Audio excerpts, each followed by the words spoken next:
Señora, yo creo que su marido. La voz se quebró al otro lado de la línea. Por favor, venga ahora, antes de que alguien vea. 3 días. Solo 3 días habían pasado desde que enterré a Roberto bajo el fresno del panteón familiar. Aún llevaba el rosario en el bolsillo. Aún sentía el peso de la tierra que habían echado sobre su ataúd. Y ahora don Fermín, el capataz de nuestra hacienda en Tepoztlán, me llamaba con esa voz temblorosa que nunca le había escuchado en 25 años. Me llamo Elena Zambrano, tengo 63 años, y esta es la historia que guardé demasiado tiempo, porque hay secretos que pesan más cuando el muerto ya no puede responder. Conduje 2 horas hasta la hacienda. Las manos me temblaban en el volante. El camino de terracería parecía más largo que nunca. Los nopales a los lados de la carretera se veían grises bajo el sol de enero. Cuando llegué, don Fermín me esperaba en el portón con el sombrero entre las manos. Señora Elena, perdóneme. Yo no quería meterme donde no me llaman, pero encontré algo. Me llevó hasta la caballeriza vieja, esa que Roberto mandó clausurar hace más de 20 años. Nadie entraba ahí, ni yo, ni mi hijo Julián, nadie. La puerta de madera crujió cuando don Fermín la empujó, y entonces lo vi, el cofre. Ese cofre de hierro que Roberto siempre mantuvo cerrado, el que decía que contenía papeles del rancho y que nunca debía abrirse. Estaba abierto, y adentro, documentos, todos firmados la semana antes de su muerte, escrituras, poderes notariales, cartas, y en la parte superior, un sobre lacrado con mi nombre escrito de su puño y letra. Abrir solamente en mi ausencia. Sentí que el aire me faltaba, porque después de 38 años de matrimonio, después de criar a nuestro hijo juntos, después de compartir la mesa, la cama y los silencios, descubrí que mi marido había guardado algo tan importante que solo podía revelarse cuando ya no estuviera. Tomé el sobre con manos temblorosas, pero antes de abrirlo, algo más llamó mi atención. Una fotografía antigua, pegada con cinta al interior de la tapa del cofre. Una mujer joven, hermosa, con un vestido blanco de encaje. No era yo. Y en la parte de atrás, con tinta descolorida, una fecha, 15 de agosto de 1976, un año antes de que Roberto y yo nos conociéramos. Hay momentos en la vida donde el tiempo se detiene. Ese instante en la caballeriza fue uno de ellos. Don Fermín se quedó callado detrás de mí, respirando despacio, como si entendiera que estaba presenciando algo que no le correspondía ver. Pero ya era tarde. El cofre estaba abierto, los secretos de Roberto, expuestos bajo la luz polvorienta que entraba por las rendijas del techo. Guardé la fotografía en el bolsillo de mi saco negro, el mismo saco que había usado en el funeral. Aún olía a incienso de la iglesia. Don Fermín, le dije sin voltear a verlo, ¿cómo encontró esto? Él carraspeó. Pues, verá señora. Ayer vino el licenciado Montiel, el abogado de don Roberto. Dijo que tenía que revisar unos papeles de la hacienda antes de que se leyera el testamento. Me pidió que abriera esta caballeriza. Yo le dije que no tenía llave, que don Roberto nunca me la dio. Entonces él sacó una llave del sobre que traía y me dijo, don Roberto me la dejó encargada. Ábrala usted, por favor. Me volteé a mirarlo. ¿Y el licenciado Montiel vio lo que había dentro? Don Fermín negó con la cabeza, nervioso. No, señora, yo abrí la puerta y él solo echó un vistazo rápido, como buscando algo. Luego dijo, esto ya no es necesario, y se fue. Pero yo me quedé pensando, ¿por qué don Roberto cerró esta caballeriza durante tantos años? ¿Qué había aquí? Suspiré. Así que regresó. Sí, señora, esta mañana, tempranito, y, pues, vi el cofre. Estaba ahí, abierto. Como si alguien lo hubiera dejado así a propósito. A propósito. Esas palabras me golpearon. Roberto no era un hombre descuidado. Todo lo que hacía tenía un motivo. Si ese cofre estaba abierto, era porque él quería que yo lo encontrara, pero no inmediatamente, no el día de su muerte, no durante el funeral, 3 días después, el tiempo suficiente para que el dolor inicial pasara, el tiempo justo para que yo pudiera pensar con claridad, o eso creía él. Cerré los ojos y por un momento volví a los años buenos, a cuando Roberto y yo éramos jóvenes. Nos conocimos en 1977, en la Feria de San Miguel de Allende. Yo tenía 23 años y trabajaba en la tienda de textiles de mi tía Rosario. Él llegó una tarde de octubre, alto, elegante, con ese bigote fino que estaba de moda entonces, y una sonrisa que iluminaba todo el local. ¿Vende rebozos de Santa María?, me preguntó. Sí, le respondí, tímida, pero los mejores se los llevaron esta mañana. Entonces esperaré a que lleguen más, dijo, y se sentó en una silla de mimbre junto al mostrador. Y esperó 3 horas, hasta que mi tía cerró la tienda y le dijo entre risas: «Muchacho, aquí no van a llegar rebozos hasta la próxima semana». Roberto sonrió. Lo sé, pero quería una excusa para quedarme. Esa noche me invitó a cenar tacos de carnitas en el mercado. Hablamos hasta la madrugada. Me contó que era ingeniero agrónomo, que acababa de heredar una hacienda en Tepoztlán, que soñaba con modernizar el campo mexicano, pero sin perder las tradiciones. «Quiero que mis hijos crezcan sabiendo de dónde vienen», me dijo, «que toquen la tierra, que sepan el valor del trabajo honesto». Me enamoré esa noche, no de sus palabras, sino de la luz en sus ojos cuando hablaba del futuro. Nos casamos 6 meses después, en la parroquia de San Miguel. Mi vestido era sencillo, de algodón blanco con encaje de Aguascalientes. Roberto lloró cuando me vio caminar hacia el altar. «Eres la mujer más hermosa que he visto en mi vida», me susurró mientras el padre Anselmo nos bendecía. Y yo le creí. Durante años le creí todo. Nos mudamos a la hacienda de Tepoztlán, una propiedad hermosa, rodeada de montañas, con campos de maíz y un huerto de duraznos que daba frutos enormes y dulces cada primavera. La casa principal era de adobe y teja, con un patio central lleno de bugambilias moradas. Había una fuente de cantera en el centro, y por las tardes me sentaba ahí a tejer mientras escuchaba el canto de los pájaros. Roberto trabajaba desde el amanecer. Supervisaba las siembras, arreglaba las cercas, hablaba con los trabajadores. Era un patrón justo, respetado, querido, y por las noches volvía a casa cansado pero feliz. Cenábamos juntos, siempre. Sopa de tortilla, arroz rojo, mole cuando había celebración. Después nos sentábamos en el corredor a ver las estrellas, tomados de la mano, en silencio. No necesitábamos palabras, o eso creía yo. 2 años después de casarnos, nació Julián, un niño hermoso, de ojos grandes y risa fácil. Roberto lo cargaba en brazos y lo paseaba por toda la hacienda, enseñándole los nombres de los árboles, el ciclo de las cosechas, el sonido del viento antes de la lluvia. «Este niño va a ser un hombre de bien», decía Roberto con orgullo.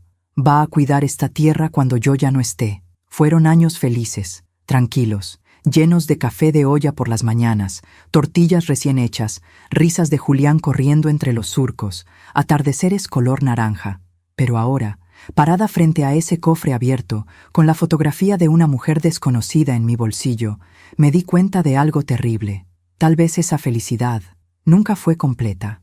Tal vez Roberto siempre estuvo guardando algo, y yo, demasiado ocupada amándolo, nunca me detuve a preguntar: «Señora Elena». La voz de don Fermín me sacó de mis pensamientos. «¿Quiere que me vaya? ¿O necesita ayuda con algo?». Lo miré. Era un hombre mayor, de casi 70 años, que había trabajado en la hacienda desde antes de que yo llegara. Conocía a Roberto mejor que nadie. «Don Fermín», le pregunté despacio, «¿usted sabía que Roberto guardaba este cofre aquí?». Él bajó la mirada. «Sí, señora». El corazón me dio un vuelco. «¿Y nunca me dijo nada?». «Don Roberto me lo pidió. Me dijo: Fermín, esto es algo que yo debo resolver solo. No quiero que Elena se preocupe». Y yo obedecí. Pensé que era algo del rancho. Papeles viejos, deudas tal vez. «¿Y la fotografía?», insistí. «¿La vio?». Don Fermín tragó saliva. «No, señora, yo nunca abrí el cofre. Eso se lo juro por mi Madre Santa». Le creí, porque don Fermín era de esos hombres que no mienten, de los que guardan secretos porque se los piden, pero nunca por maldad. «Está bien», le dije, más calmada. «Puede irse. Y por favor, no le diga a nadie lo que vio aquí. Ni una palabra, señora. Ni una». Se fue despacio, cerrando la puerta con cuidado. Y yo me quedé sola, con el sobre lacrado en una mano, y con 38 años de recuerdos que, de pronto, ya no sabía si eran reales. A veces confiamos demasiado en quien amamos. Creemos que lo sabemos todo, que no hay secretos. Pero la vida siempre tiene formas de mostrarnos que nunca conocemos del todo a nadie. ¿Tú también te has decepcionado de alguien que amabas? ¿Alguien que creías conocer y resultó ser un extraño? Cuéntame tu historia en los comentarios. Quiero leerte, porque a veces compartir el dolor lo hace más ligero. Me quedé sola en esa caballeriza durante casi 1 hora. No podía moverme, no podía pensar con claridad. El sobre lacrado seguía en mi mano, intacto. Aún no tenía el valor de abrirlo, porque una parte de mí sabía que, en cuanto rompiera ese sello, mi vida cambiaría para siempre. Hay verdades que no se pueden desconocer. Una vez que las sabes, ya no hay vuelta atrás. Me senté en un viejo banco de madera que estaba arrimado contra la pared. El polvo se levantó cuando me acomodé. Olía a heno viejo, a tiempo detenido. Saqué la fotografía del bolsillo de mi saco y la observé con más cuidado. La mujer era joven, 20 y tantos años tal vez. Tenía el cabello largo y oscuro, recogido en un peinado elegante con flores blancas. El vestido era de encaje fino, con mangas largas y un escote discreto. En su mano izquierda brillaba un anillo de compromiso. Se veía feliz, radiante, como se ve una mujer el día más importante de su vida. Volteé la fotografía. La fecha estaba escrita con tinta azul, en letra perfecta, 15 de agosto de 1976. Y debajo, apenas visible, casi borrado por el tiempo, había algo más, una inicial, M. Solo eso, una letra, un misterio. Respiré hondo y finalmente me atreví a abrir el sobre. Mis manos temblaban tanto que casi rompo el papel. Dentro había varias hojas dobladas con cuidado. La letra de Roberto. Esa letra inclinada, firme, que yo conocía también.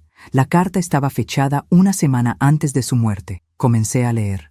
Elena, si estás leyendo esto, significa que ya no estoy contigo. Significa que el tiempo se me acabó antes de poder decirte la verdad en persona.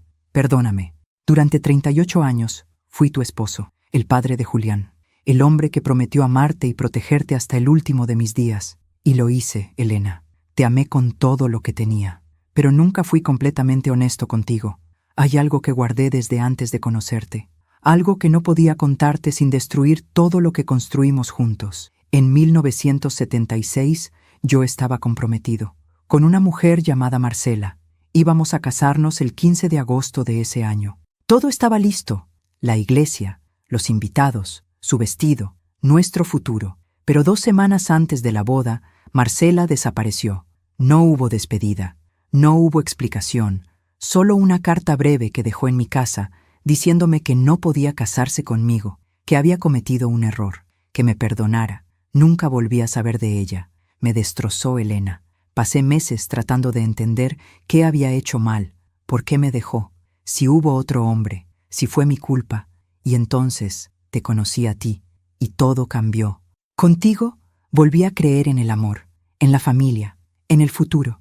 Pensé que Marcela había sido solo un error del pasado, un capítulo cerrado. Pero hace 6 meses recibí una carta de ella. Está enferma, Elena, muy enferma. Y me buscó porque hay algo que nunca me dijo, algo que cambia todo. Ahí terminaba la primera página. Mis manos temblaban tanto que casi dejo caer el papel. Sentí que el aire no me llegaba a los pulmones. Roberto estuvo comprometido antes de mí. Eso, en sí mismo, no era terrible. Muchos hombres tienen relaciones antes de casarse, pero lo que me dolía no era eso. Era que nunca me lo dijo. 38 años juntos, miles de conversaciones, noches enteras hablando de nuestras vidas, nuestros sueños, nuestros miedos, y nunca mencionó a Marcela. ¿Por qué? ¿Qué era tan terrible de esa historia que tuvo que esconderla de mí durante casi 4 décadas? Seguí leyendo. La segunda página. Elena, sé que esto debe dolerte. Sé que te estás preguntando por qué nunca te lo dije. Y la verdad es que tuve miedo. Miedo de que pensaras que nunca te amé de verdad. Miedo de que vieras a Marcela como una sombra entre nosotros. Miedo de arruinar lo único bueno que me había pasado en la vida. Pero ahora, después de recibir su carta, sé que no puedo irme de este mundo sin que sepas la verdad. Marcela me escribió desde un hospital en Guadalajara. Me dijo que tiene cáncer terminal, que los doctores le dieron menos de 1 año de vida y que antes de morir necesitaba decirme algo que guardó durante todos estos años. Elena, cuando Marcela me dejó en 1976, estaba embarazada de mí y nunca me lo dijo. La carta se me cayó de las manos. No. Esto no podía estar pasando. Sentí que el piso se movía debajo de mí, que las paredes de la caballeriza se cerraban, que el aire se volvía denso, irrespirable. Roberto tuvo un hijo antes de Julián. Y nunca lo supo. ¿O sí lo supo? Recogí la carta con manos temblorosas y seguí leyendo, aunque cada palabra era como un cuchillo en el pecho. Marcela me dijo que huyó porque tenía miedo. Su familia era muy conservadora. Su padre era un hombre violento. Cuando se enteró de que estaba embarazada sin estar casada, la amenazó con echarla de la casa, con desheredarla. Así que tomó una decisión. Se fue a Guadalajara, sola. Tuvo al bebé allá y lo dio en adopción. Un niño, Elena. Tuve un hijo. Y nunca supe de él. Marcela me escribió porque, antes de morir, quiere encontrarlo. Quiere saber qué fue de él. Y me pidió ayuda. Yo quise decírtelo. Todas las noches, durante estos 6 meses, estuve a punto de contarte, pero no encontraba las palabras. No sabía cómo explicarte que había una parte de mi vida que te había ocultado. Así que tomé una decisión. Contraté a un investigador privado. Le pedí que buscara a ese niño, que ahora ya debe ser un hombre de casi 48 años. Y lo encontró, Elena. Lo encontró.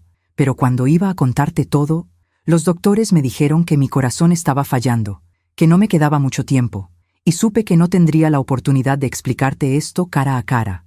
Por eso dejé esta carta, porque necesito que sepas la verdad, y porque necesito que tomes una decisión por mí. El nombre de ese hombre está en los documentos que encontrarás en el cofre, su dirección, su historia, todo lo que el investigador pudo reunir. Elena, sé que esto es mucho. Sé que tal vez me odies por haberte ocultado esto, y lo entiendo, pero te pido, por todo lo que vivimos juntos, por todo lo que nos amamos, que lo busques, que le digas quién fue su padre, que le des lo que yo nunca pude darle, la verdad. Tuyo siempre, Roberto. Dejé caer la carta al suelo, y por primera vez desde que enterré a mi marido, lloré. Lloré como no había llorado en el funeral, como no lloré cuando cerraron el ataúd. Como no lloré cuando bajaron su cuerpo a la tierra.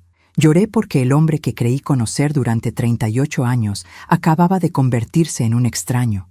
Lloré porque la vida que pensé que habíamos construido juntos estaba fundada sobre un silencio.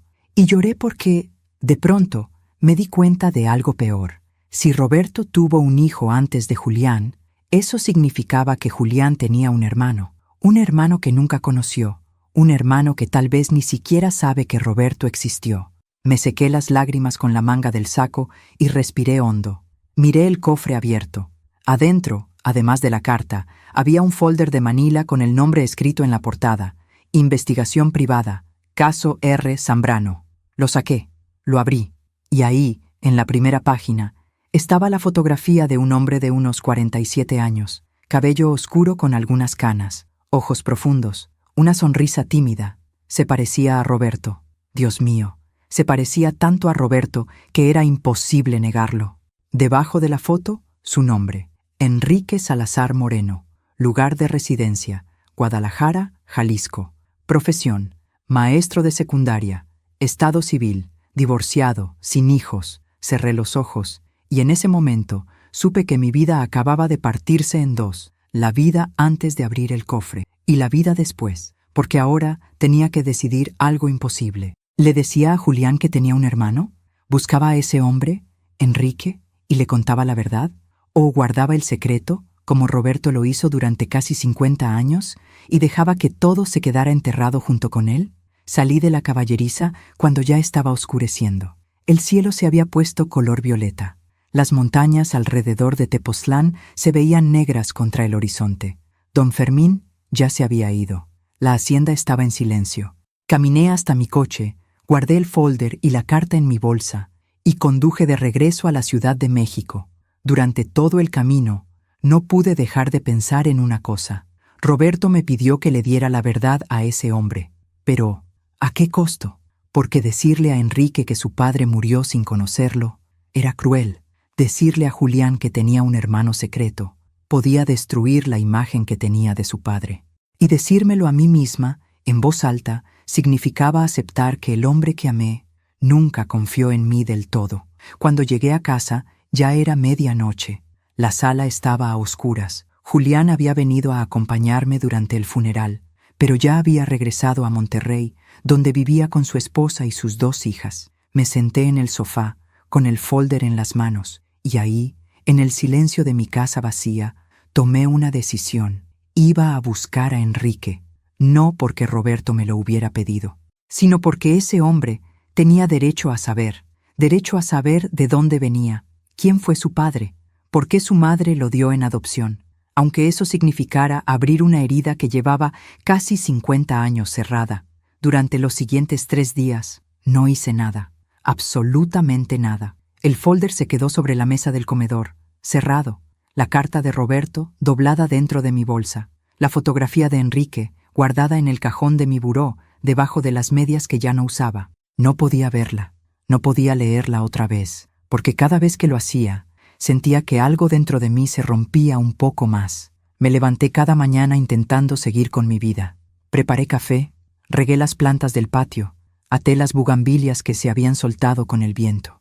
Hice las camas, lavé los platos, todas esas cosas pequeñas que una hace para fingir que todo está bien. Pero por dentro estaba destruida, porque cada rincón de esa casa me recordaba a Roberto. El sillón donde se sentaba a leer el periódico los domingos, la taza de cerámica azul que usaba para su café de olla, el closet donde todavía colgaban sus camisas de cuadros, oliendo a su loción de lavanda.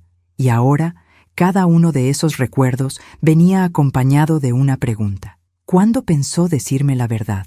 ¿Alguna vez estuvo cerca de contarme? ¿O siempre planeó llevarse el secreto a la tumba? El cuarto día, Julián me llamó por teléfono. «Mamá, ¿cómo estás?» Su voz sonaba preocupada, cariñosa, como siempre. «Bien, mi amor», le mentí. «Aquí, despacio, ya sabes. ¿Has comido bien? ¿Necesitas que vaya? ¿Puedo pedir unos días en el trabajo y...?» «No, Julián, estoy bien, de verdad. No te preocupes por mí». Hubo un silencio. «Mamá, sé que esto es difícil. Perder a papá es algo que nunca imaginé que pasaría tan pronto. Pero estás sola, y eso me preocupa». Se me hizo un nudo en la garganta. «No estoy sola, hijo. Te tengo a ti, y a tus niñas, y a Fernanda». Fernanda era su esposa, una mujer buena, trabajadora, que siempre me trató con cariño. «Lo sé, mamá, pero igual, si necesitas hablar, si necesitas cualquier cosa, llámame, a la hora que sea. Lo haré, mi amor, te lo prometo».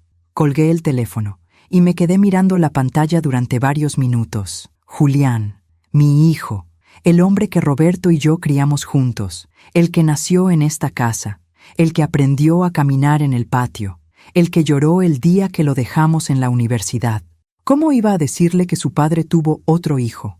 ¿Cómo iba a explicarle que, antes de que él naciera, hubo alguien más? No podía, simplemente no podía.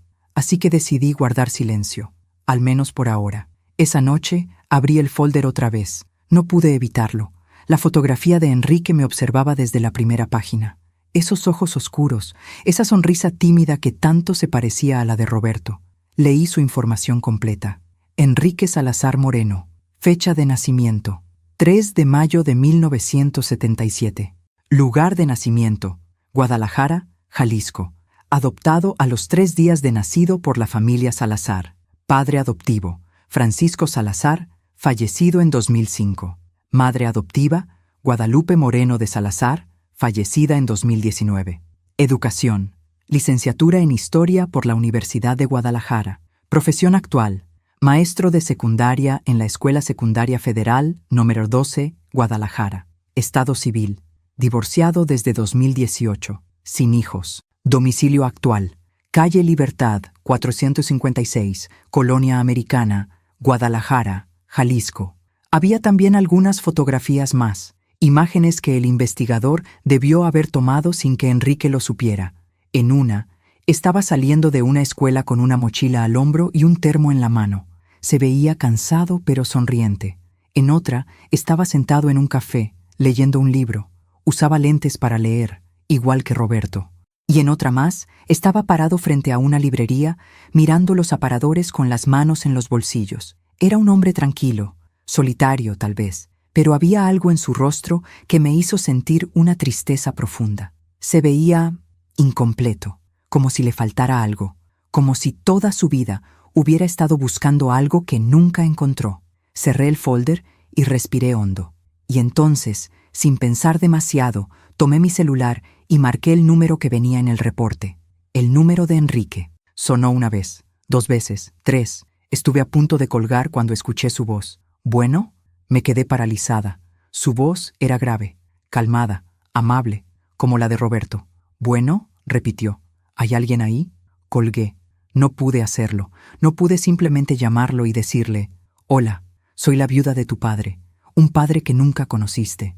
¿Podemos hablar?» ¿Cómo se le dice algo así a un extraño? Esa noche no dormí.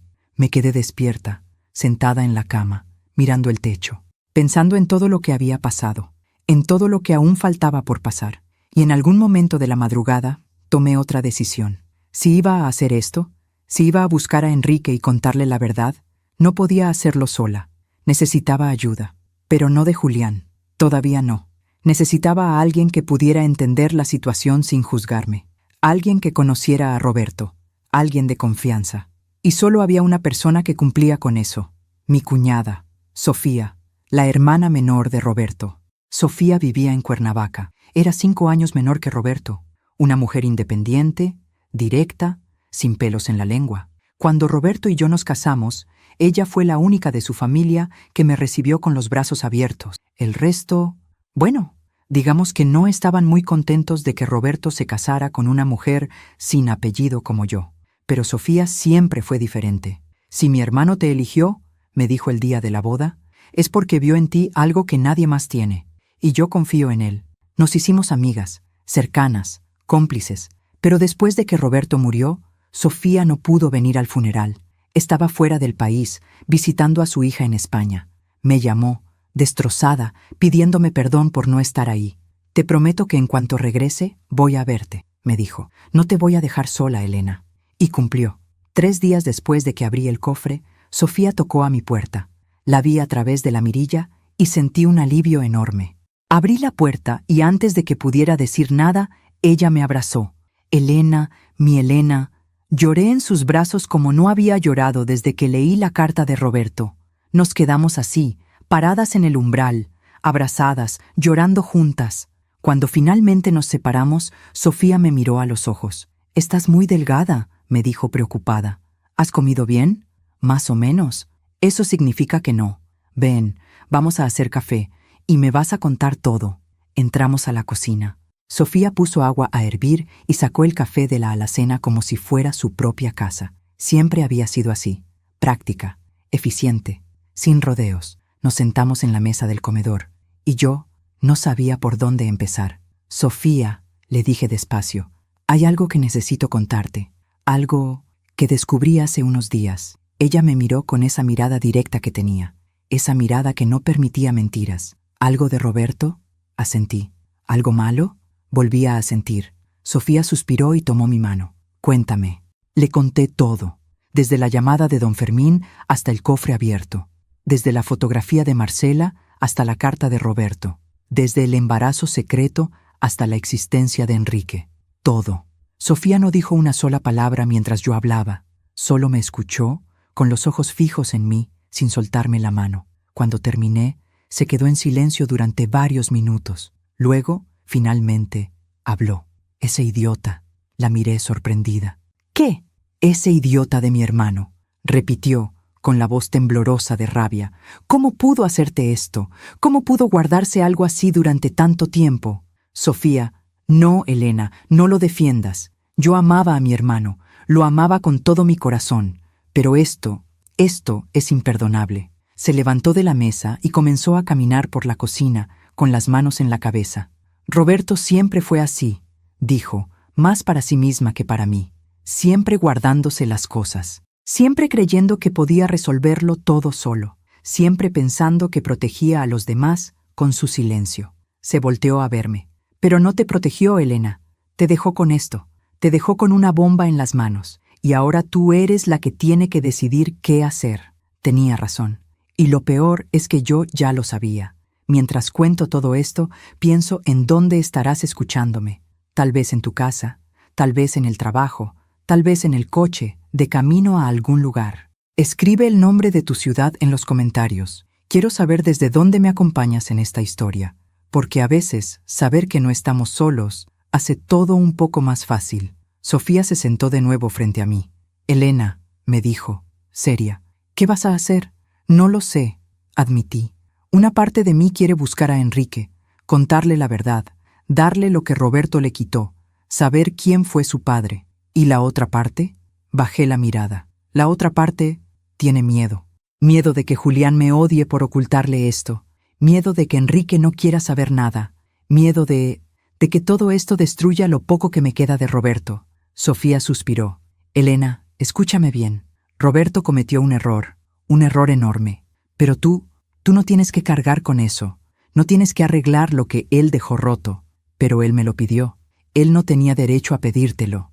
Esas palabras me golpearon, porque tenía razón. Roberto no tenía derecho a dejarme esta responsabilidad.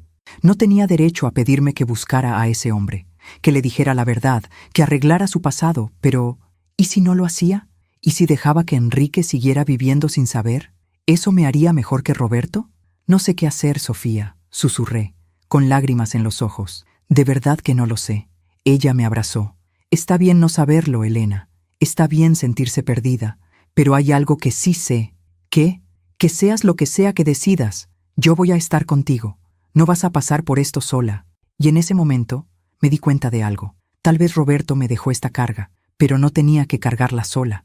Tenía a Sofía, tenía a Julián, tenía a mi propia fuerza, y aunque no sabía qué iba a hacer, sabía que, eventualmente, tomaría una decisión, y viviría con las consecuencias, como siempre lo había hecho. Sofía se quedó conmigo esa noche. Preparó sopa de verduras, me obligó a comer aunque yo no tenía hambre, y después nos sentamos en la sala a ver una vieja película en blanco y negro que ninguna de las dos estaba realmente viendo. Solo necesitábamos compañía, silencio compartido, alguien que entendiera que, a veces, las palabras sobran. Antes de irse a dormir, Sofía me tomó de las manos. Elena, prométeme algo.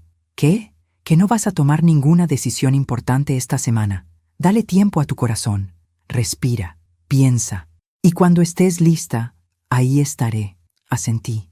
Te lo prometo. Pero esa noche, cuando Sofía ya estaba dormida en el cuarto de huéspedes, yo seguía despierta, mirando el techo, pensando, porque aunque le había prometido que no tomaría decisiones apresuradas, había algo que no podía dejar de hacer. Necesitaba saber más sobre Marcela, más sobre lo que pasó en 1976. Más sobre ese hijo que dio en adopción y que ahora era un maestro de secundaria en Guadalajara. Necesitaba entender. A la mañana siguiente, mientras Sofía preparaba café, le dije que necesitaba ir a un lugar. ¿A dónde?, preguntó sin voltear a verme. A Guadalajara. Sofía dejó la taza que estaba lavando y se giró lentamente. Elena, acabas de prometerme que no harías nada apresurado. Y no lo estoy haciendo, respondí, calmada. No voy a buscar a Enrique. Todavía no. Solo necesito saber cómo es, dónde vive, cómo es su vida. Eso se llama espiar. Se llama protegerme, corregí. Porque si voy a tomar la decisión de acercarme a él, necesito saber con quién estoy tratando. No puedo simplemente aparecer en su vida sin saber nada. Sofía me miró durante un largo rato. Luego suspiró. Está bien, pero no vas sola, Sofía. No, Elena, no vas sola. Si vas a hacer esto, yo voy contigo, y no acepto un no como respuesta. La miré, y vi en sus ojos la misma determinación que tenía Roberto cuando tomaba una decisión. Está bien, cedí. Vamos juntas. 3 días después, Sofía y yo estábamos en un autobús rumbo a Guadalajara. Decidimos no volar. No queríamos dejar rastro. No queríamos que nadie supiera a dónde íbamos ni por qué. El viaje duró casi 7 horas. 7 horas de carretera, de paisajes que cambiaban lentamente, de pueblos pequeños que pasaban por la ventana como recuerdos borrosos. Sofía intentó distraerme con conversación. Me contó de su hija en España, de sus nietos, de sus planes para remodelar su casa en Cuernavaca, pero yo apenas escuchaba, porque cada kilómetro que nos acercaba a Guadalajara me acercaba también a una verdad que no sabía si quería enfrentar. Llegamos al mediodía. Nos hospedamos en un hotel pequeño en el centro de la ciudad. Nada lujoso, solo un lugar discreto donde pasar la noche. Después de dejar nuestras maletas, Sofía sacó el folder que yo había traído. Bien, dijo, leyendo la dirección. Calle Libertad 456, Colonia Americana. ¿Qué quieres hacer? ¿Ir directamente? No, respondí. Primero quiero ver la escuela donde trabaja. Quiero verlo, desde lejos. Sofía asintió. Está bien. Vamos. Tomamos un taxi hasta la Escuela Secundaria Federal número 12. Era un edificio grande, de 2 pisos, pintado de amarillo y blanco. Había niños saliendo de las aulas, corriendo por los pasillos, riendo, gritando. El bullicio normal de una escuela. Nos quedamos paradas del otro lado de la calle, bajo la sombra de un árbol de jacaranda. ¿A qué hora dijiste que salía?, preguntó Sofía. El reporte dice que normalmente sale a las 2 de la tarde. Eran la 1:40. Esperamos. 20 minutos después, la puerta principal se abrió y comenzaron a salir los maestros. Mi corazón latía tan fuerte que sentía que iba a salírseme del pecho. Y entonces lo vi. Enrique salió caminando despacio, con una mochila al hombro y un termo en la mano. Usaba una camisa de cuadros azul claro, pantalones de mezclilla y zapatos cómodos. Llevaba lentes, el cabello un poco despeinado por el viento. Se veía cansado, pero también tranquilo. Se detuvo en la banqueta, sacó su celular del bolsillo y revisó algo. Luego guardó el teléfono, se ajustó la mochila y comenzó a caminar. «Es él», susurré, casi sin voz. Sofía me tomó del brazo. «¿Estás bien?». No respondí, porque no estaba bien, porque ver a ese hombre era como ver un fantasma de Roberto. Caminaba como él, tenía su misma postura, la misma forma de inclinar la cabeza cuando pensaba. Dios mío, era su hijo, no había duda. Lo seguimos desde lejos. No sé si fue correcto, no sé si fue ético, pero necesitaba saber más. Enrique caminó unas 4 cuadras hasta llegar a una pequeña cafetería de esquina. Entró, se sentó junto a la ventana, pidió algo, sacó un libro de su mochila y comenzó a leer. Sofía y yo nos quedamos afuera, del otro lado de la calle, observándolo. «¿Qué estamos haciendo, Elena?», me preguntó Sofía en voz baja. «¿Qué esperamos encontrar?». «No lo sé», admití. «Solo necesito verlo. Necesito saber cómo es su vida antes de romperla. Porque eso era lo que iba a pasar, ¿verdad? Si me acercaba a él y le decía la verdad, su vida cambiaría para siempre. Igual que la mía cambió cuando abrí ese cofre». Nos quedamos ahí casi 1 hora, viendo cómo Enrique leía, cómo tomaba su café, cómo de vez en cuando miraba por la ventana con esa expresión ausente de alguien que está pensando en otra cosa. En algún momento, una mujer joven se acercó a su mesa. Le sonrió, le dijo algo. Él levantó la vista, sonrió también, pero negó con la cabeza. La mujer se fue, y Enrique volvió a su libro. «Es solitario», murmuró Sofía. «Se nota». Tenía razón. Había algo en Enrique que irradiaba soledad, no tristeza, no amargura, solo soledad. Como si toda su vida hubiera estado acostumbrado a estar solo, como si nunca hubiera encontrado su lugar en el mundo. Cuando Enrique salió de la cafetería, lo seguimos de nuevo. Caminó hasta una librería de viejo. Entró. Pasó casi media hora ahí, revisando libros, hojeándolos con cuidado, como si cada uno fuera un tesoro. Compró 2 libros delgados, de poesía. Después caminó hasta una panadería y compró un bolillo y un café para llevar. Finalmente, llegó a su casa. Un edificio de departamentos de 3 pisos, pintado de color beige. Nada elegante, pero limpio, bien cuidado. Enrique subió las escaleras hasta el 2.º piso y entró a uno de los departamentos. Nos quedamos paradas del otro lado de la calle, mirando la ventana de su departamento. Las cortinas estaban abiertas. Pudimos verlo moverse adentro, dejar su mochila, poner agua a hervir, sentarse en un pequeño sofá con uno de los libros que acababa de comprar.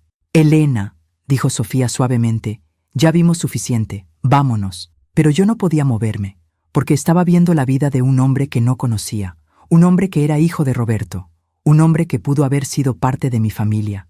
Y me pregunté, ¿cómo hubiera sido todo si Roberto lo hubiera sabido desde el principio?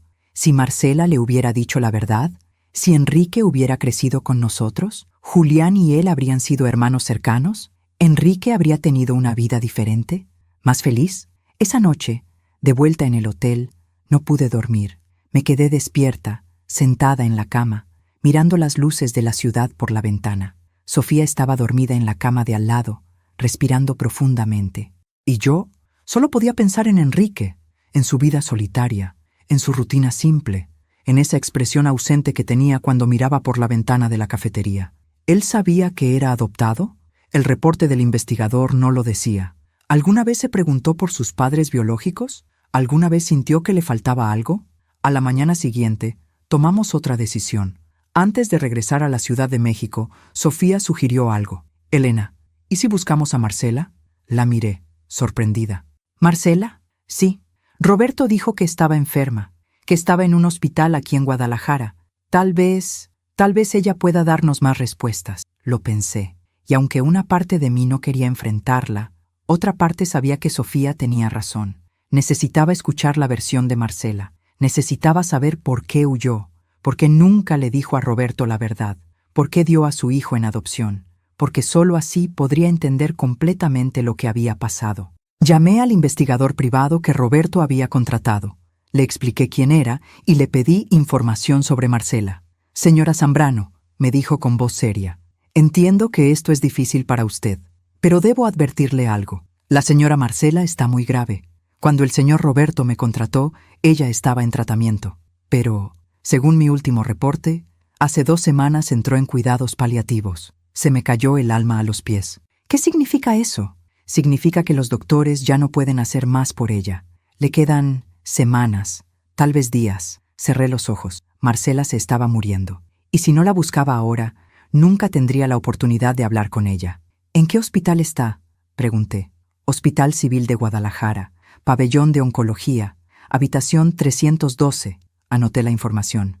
Gracias, señora Zambrano. Una última cosa. ¿Sí? Ella sabe que el señor Roberto falleció. Se lo informé hace una semana, cuando usted me contactó. No sé cómo reaccionó porque no pude verla personalmente, pero el personal del hospital me dijo que no ha recibido visitas desde entonces. Tragué saliva. Entiendo. Gracias. Colgué.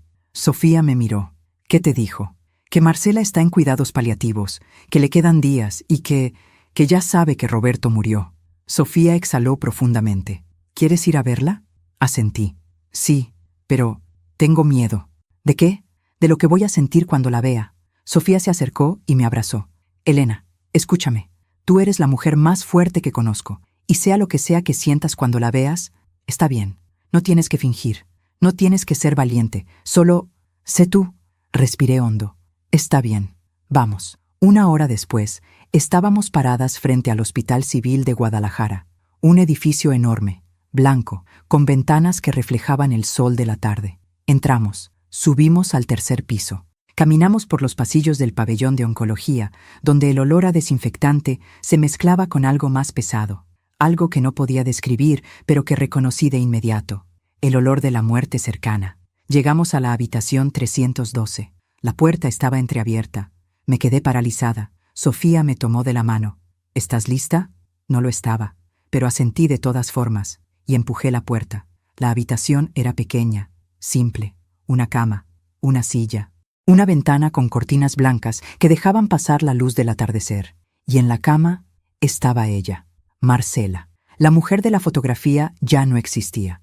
En su lugar había alguien irreconocible, delgada, pálida, con el cabello completamente blanco y escaso, los ojos hundidos, las manos como ramas secas sobre las sábanas. Pero cuando me vio entrar, sus ojos se abrieron, y en ellos vi algo que no esperaba: reconocimiento. Tú, susurró con voz débil, casi inaudible, tú eres Elena. Me quedé paralizada. ¿Cómo? Roberto me enseñó una fotografía tuya, dijo con esfuerzo. Hace meses, cuando vino a verme. El mundo se detuvo. ¿Roberto vino a verte? Ella asintió despacio. Sí, antes de morir. Me buscó, me preguntó por nuestro hijo. Sentí que las piernas me temblaban. Y Marcela cerró los ojos, y yo le conté todo. Me senté lentamente en la silla que estaba junto a la cama. Mis piernas no podían sostenerme más. Sofía se quedó de pie detrás de mí, con una mano sobre mi hombro, silenciosa, presente. Marcela abrió los ojos de nuevo. Me miró con esa mirada vacía de quien ya ha hecho las paces con la muerte. No pensé que vendrías, dijo con voz quebrada. Pensé que me odiarías. No te conozco lo suficiente para odiarte, respondí, sorprendiéndome de lo calmada que sonó mi voz. Pero necesito saber la verdad, toda la verdad. Ella asintió despacio. Lo sé, y te la voy a dar. porque ya no me queda tiempo para guardar secretos. Tomó aire con dificultad.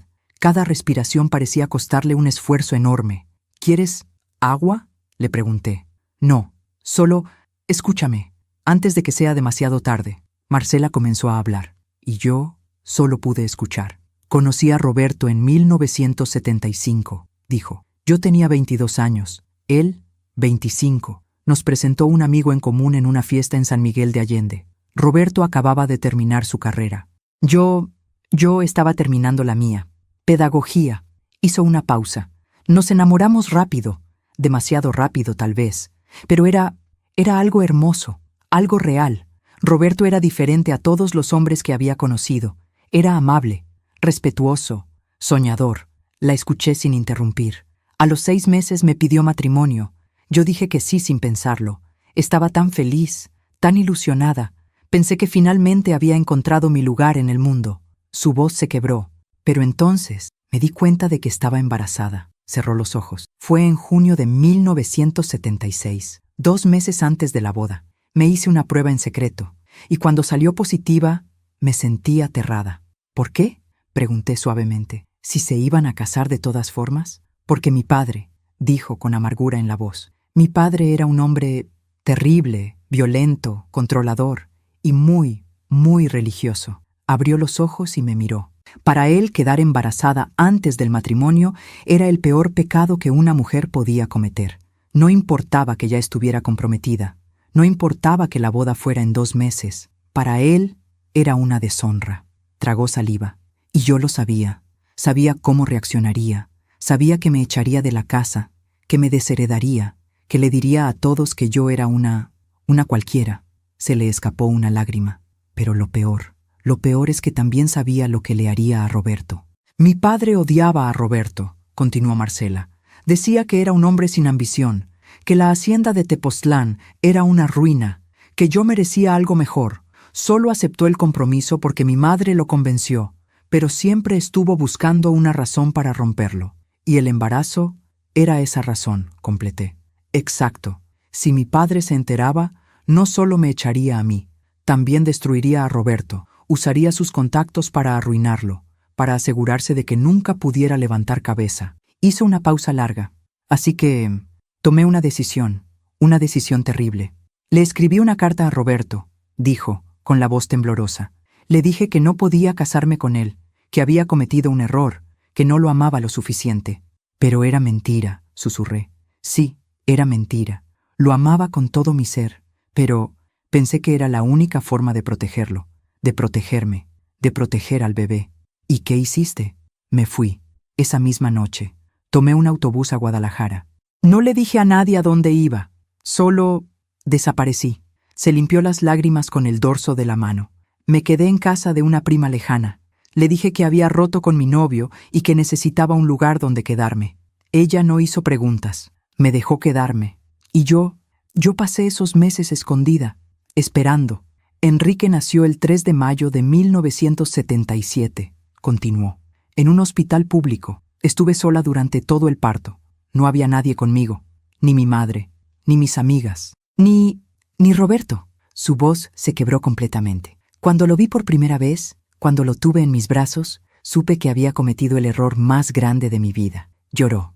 Un llanto silencioso, profundo. Porque ese bebé se parecía tanto a Roberto. Tenía sus ojos, su nariz, sus manos. Y yo sabía que no podía quedarme con él. ¿Por qué no?, preguntó Sofía desde atrás, con voz temblorosa. Porque no tenía cómo mantenerlo, respondió Marcela. No tenía dinero, no tenía trabajo, no tenía familia que me apoyara. Y sabía que si regresaba a casa con un bebé, mi padre me haría la vida imposible. Y al niño también. Cerró los ojos. Así que 3 días después de que nació, lo di en adopción. El silencio en esa habitación fue ensordecedor. Marcela seguía llorando. Yo no sabía qué sentir. Rabia, compasión, tristeza, todo al mismo tiempo. ¿Y después?, pregunté despacio. ¿Qué pasó después? Después, intenté reconstruir mi vida. Conseguí un trabajo como maestra en una escuela primaria. Me casé, me divorcié, volví a casarme, tuve otro hijo, pero lo perdí durante el embarazo. Hizo una pausa. Y todos los días Todos los días durante 47 años pensé en Enrique, en dónde estaría, en si estaría bien, en si me odiaba por haberlo abandonado. ¿Nunca intentaste buscarlo?, preguntó Sofía. No, admitió Marcela, porque tenía miedo. Miedo de que me rechazara, miedo de abrir esa herida, miedo de enfrentarme a lo que había hecho. Se giró hacia mí, hasta que me diagnosticaron cáncer, hace 2 años, y supe que se me acababa el tiempo. Fue entonces cuando busqué a Roberto, dijo. No sabía si seguía vivo, no sabía si se había casado, no sabía nada, pero necesitaba encontrarlo, necesitaba decirle la verdad antes de morir. ¿Y cómo lo encontraste? Por internet, busqué su nombre y apareció Roberto Zambrano, dueño de la hacienda en Tepoztlán, casado con Elena Zambrano, un hijo, Julián.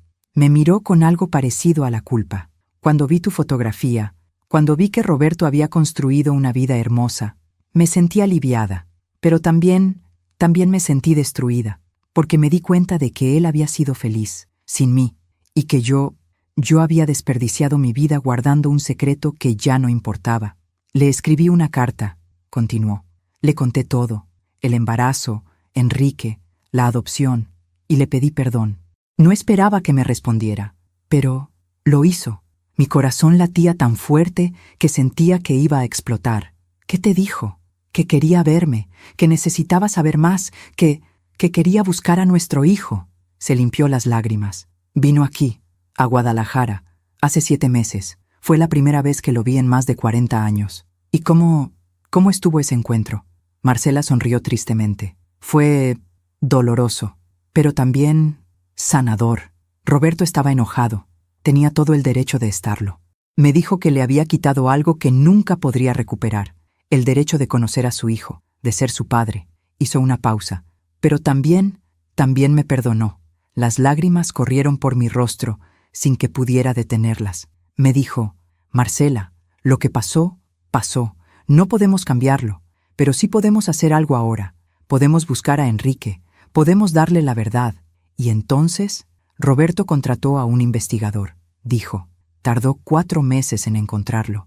Y cuando lo hizo, Roberto vino a verme de nuevo. Me mostró las fotografías, me contó todo sobre él. ¿Y qué sentiste?, pregunté, aunque no estaba segura de querer saber la respuesta. Sentí alivio, porque Enrique estaba bien. Tenía una vida, un trabajo. No era rico, pero tampoco estaba solo. Y se parecía tanto a Roberto que no había duda de que era nuestro hijo. Cerró los ojos. Roberto me dijo que iba a acercarse a él, que le iba a contar la verdad. Pero antes quería preparar todo. Quería asegurarse de que Enrique estuviera listo para escuchar. Y entonces, Roberto murió, completé. Sí, el investigador me lo dijo hace una semana. Y yo supe que era mi castigo, que Dios me estaba cobrando todo el daño que había hecho. Porque ahora Enrique nunca sabrá quién fue su padre. Me incliné hacia adelante. Marcela, le dije con voz firme, ¿Enrique sabe que es adoptado? Ella asintió. Sí, sus padres adoptivos se lo dijeron cuando tenía 15 años. Pero nunca intentó buscar a sus padres biológicos. Al menos eso fue lo que el investigador averiguó. ¿Por qué no? Marcela suspiró. Porque sus padres adoptivos fueron buenos con él. Lo amaron, lo cuidaron, y él les fue leal. Nunca quiso lastimarlos buscando a alguien más. Cerré los ojos. Enrique no había buscado la verdad porque no quería herir a las personas que lo criaron. Igual que yo no quería herir a Julián contándole sobre este hermano secreto. Éramos iguales, prisioneros de nuestro propio sentido de lealtad. Elena, dijo Marcela, con voz débil, sé que no tengo derecho a pedirte nada. Sé que te hice daño, que le hice daño a Roberto, que le hice daño a Enrique, a todos. Hizo una pausa. Pero te voy a pedir algo de todas formas. ¿Qué? Búscalo. Dile la verdad. Dile que Roberto quería conocerlo, que yo lo siento, que nunca dejé de pensar en él. Me miró con esos ojos hundidos, llenos de súplica. Dale lo que yo nunca le di. Una familia, una historia, un lugar de donde viene. No pude responder, porque no sabía si podía prometerle eso. No sabía si tenía la fuerza. Pero antes de que pudiera decir algo, Marcela volvió a hablar. Elena, hay algo más que necesitas saber. Mi corazón se detuvo. ¿Qué? Ella respiró hondo, con dificultad. Roberto dejó algo para Enrique, algo que está en el cofre. Ya lo sé, los documentos, las fotografías, la carta. No, dijo Marcela, negando con la cabeza. Hay algo más. Algo que Roberto no puso en la carta que te dejó. ¿Qué es? Marcela cerró los ojos. Una herencia. Roberto cambió su testamento 2 semanas antes de morir. Dejó una parte de la hacienda, a nombre de Enrique. El mundo se detuvo. ¿Qué? Roberto quería que Enrique tuviera algo, aunque nunca lo conoció, aunque nunca pudo ser su padre. Quería dejarle algo que le dijera: fuiste importante, siempre fuiste importante. Salí de esa habitación tambaleándome. Sofía me sostuvo del brazo mientras bajábamos las escaleras del hospital. No podía pensar, no podía procesar. Roberto había cambiado su testamento. Le había dejado parte de la hacienda a un hijo que nunca conoció, y eso significaba que cuando se leyera el testamento, Julián se enteraría de todo. Aún me pregunto si Roberto hizo lo correcto, si debió contarme la verdad antes de morir, si debió dejarme esta responsabilidad. ¿Y tú? ¿Qué habrías hecho en mi lugar? ¿Le habrías dicho la verdad a Enrique? ¿O habrías dejado que todo se quedara enterrado? Déjame saber en los comentarios, porque a veces necesitamos escuchar lo que otros harían para encontrar nuestro propio camino. Esa noche, de vuelta en el hotel, Sofía y yo no hablamos, solo nos sentamos en la cama, una al lado de la otra, mirando la pared, procesando, intentando entender. Y finalmente, Sofía habló. Elena, tienes que decirle a Julián, antes de que se lea el testamento. Lo sé, va a ser difícil, lo sé, pero es lo correcto. Cerré los ojos, lo sé, porque en el fondo siempre lo supe. Siempre supe que no podría guardar este secreto, que eventualmente tendría que enfrentarlo, y que cuando lo hiciera, todo cambiaría, para siempre. El viaje de regreso a la Ciudad de México fue el más largo de mi vida. Sofía intentó dormir, pero yo sabía que tampoco podía. La escuchaba moverse en el asiento de al lado, suspirando de vez en cuando, buscando una posición cómoda que nunca llegaba. Yo solo miraba por la ventana del autobús, el paisaje oscuro, las luces de los pueblos pequeños que pasábamos, las estrellas que brillaban en el cielo sin luna, y pensaba en cómo iba a decirle a Julián que su padre había tenido otro hijo. Pensaba en las palabras exactas que usaría. Pensaba en su cara cuando lo escuchara. Pensaba en si alguna vez me perdonaría por haberle ocultado esto, aunque fuera solo por unos días. Llegamos a la Ciudad de México a las 6 de la mañana. El cielo estaba apenas aclarando, las calles vacías. El aire frío de enero me golpeó cuando bajamos del autobús. Sofía me abrazó antes de tomar un taxi a Cuernavaca. Llámame después de hablar con Julián, me dijo. No importa la hora, solo llámame. Lo haré. Elena, eres más fuerte de lo que crees. No lo olvides. Asentí, aunque no me sentía fuerte. Me sentía rota. Llegué a casa cuando el sol ya estaba saliendo. Dejé mi maleta en la entrada. Me serví un vaso de agua. Me senté en la mesa del comedor y saqué mi teléfono. Marqué el número de Julián. Sonó 3 veces antes de que contestara. «Mamá», su voz sonaba adormilada. «¿Estás bien? Son las 6:30 de la mañana». «Julián», mi voz se quebró. «Necesito que vengas a la casa, hoy, lo antes posible». «¿Qué pasó? ¿Estás enferma?» «No, no estoy enferma, pero necesito hablar contigo. Es importante». Hubo un silencio. «¿Es algo de papá?» Cerré los ojos. «Sí, voy para allá. Dame 3 horas. Tomo el primer vuelo que consiga». «Gracias, mi amor». «Mamá, me estás asustando». «Lo sé, perdóname, pero te veo en un rato, ¿sí?»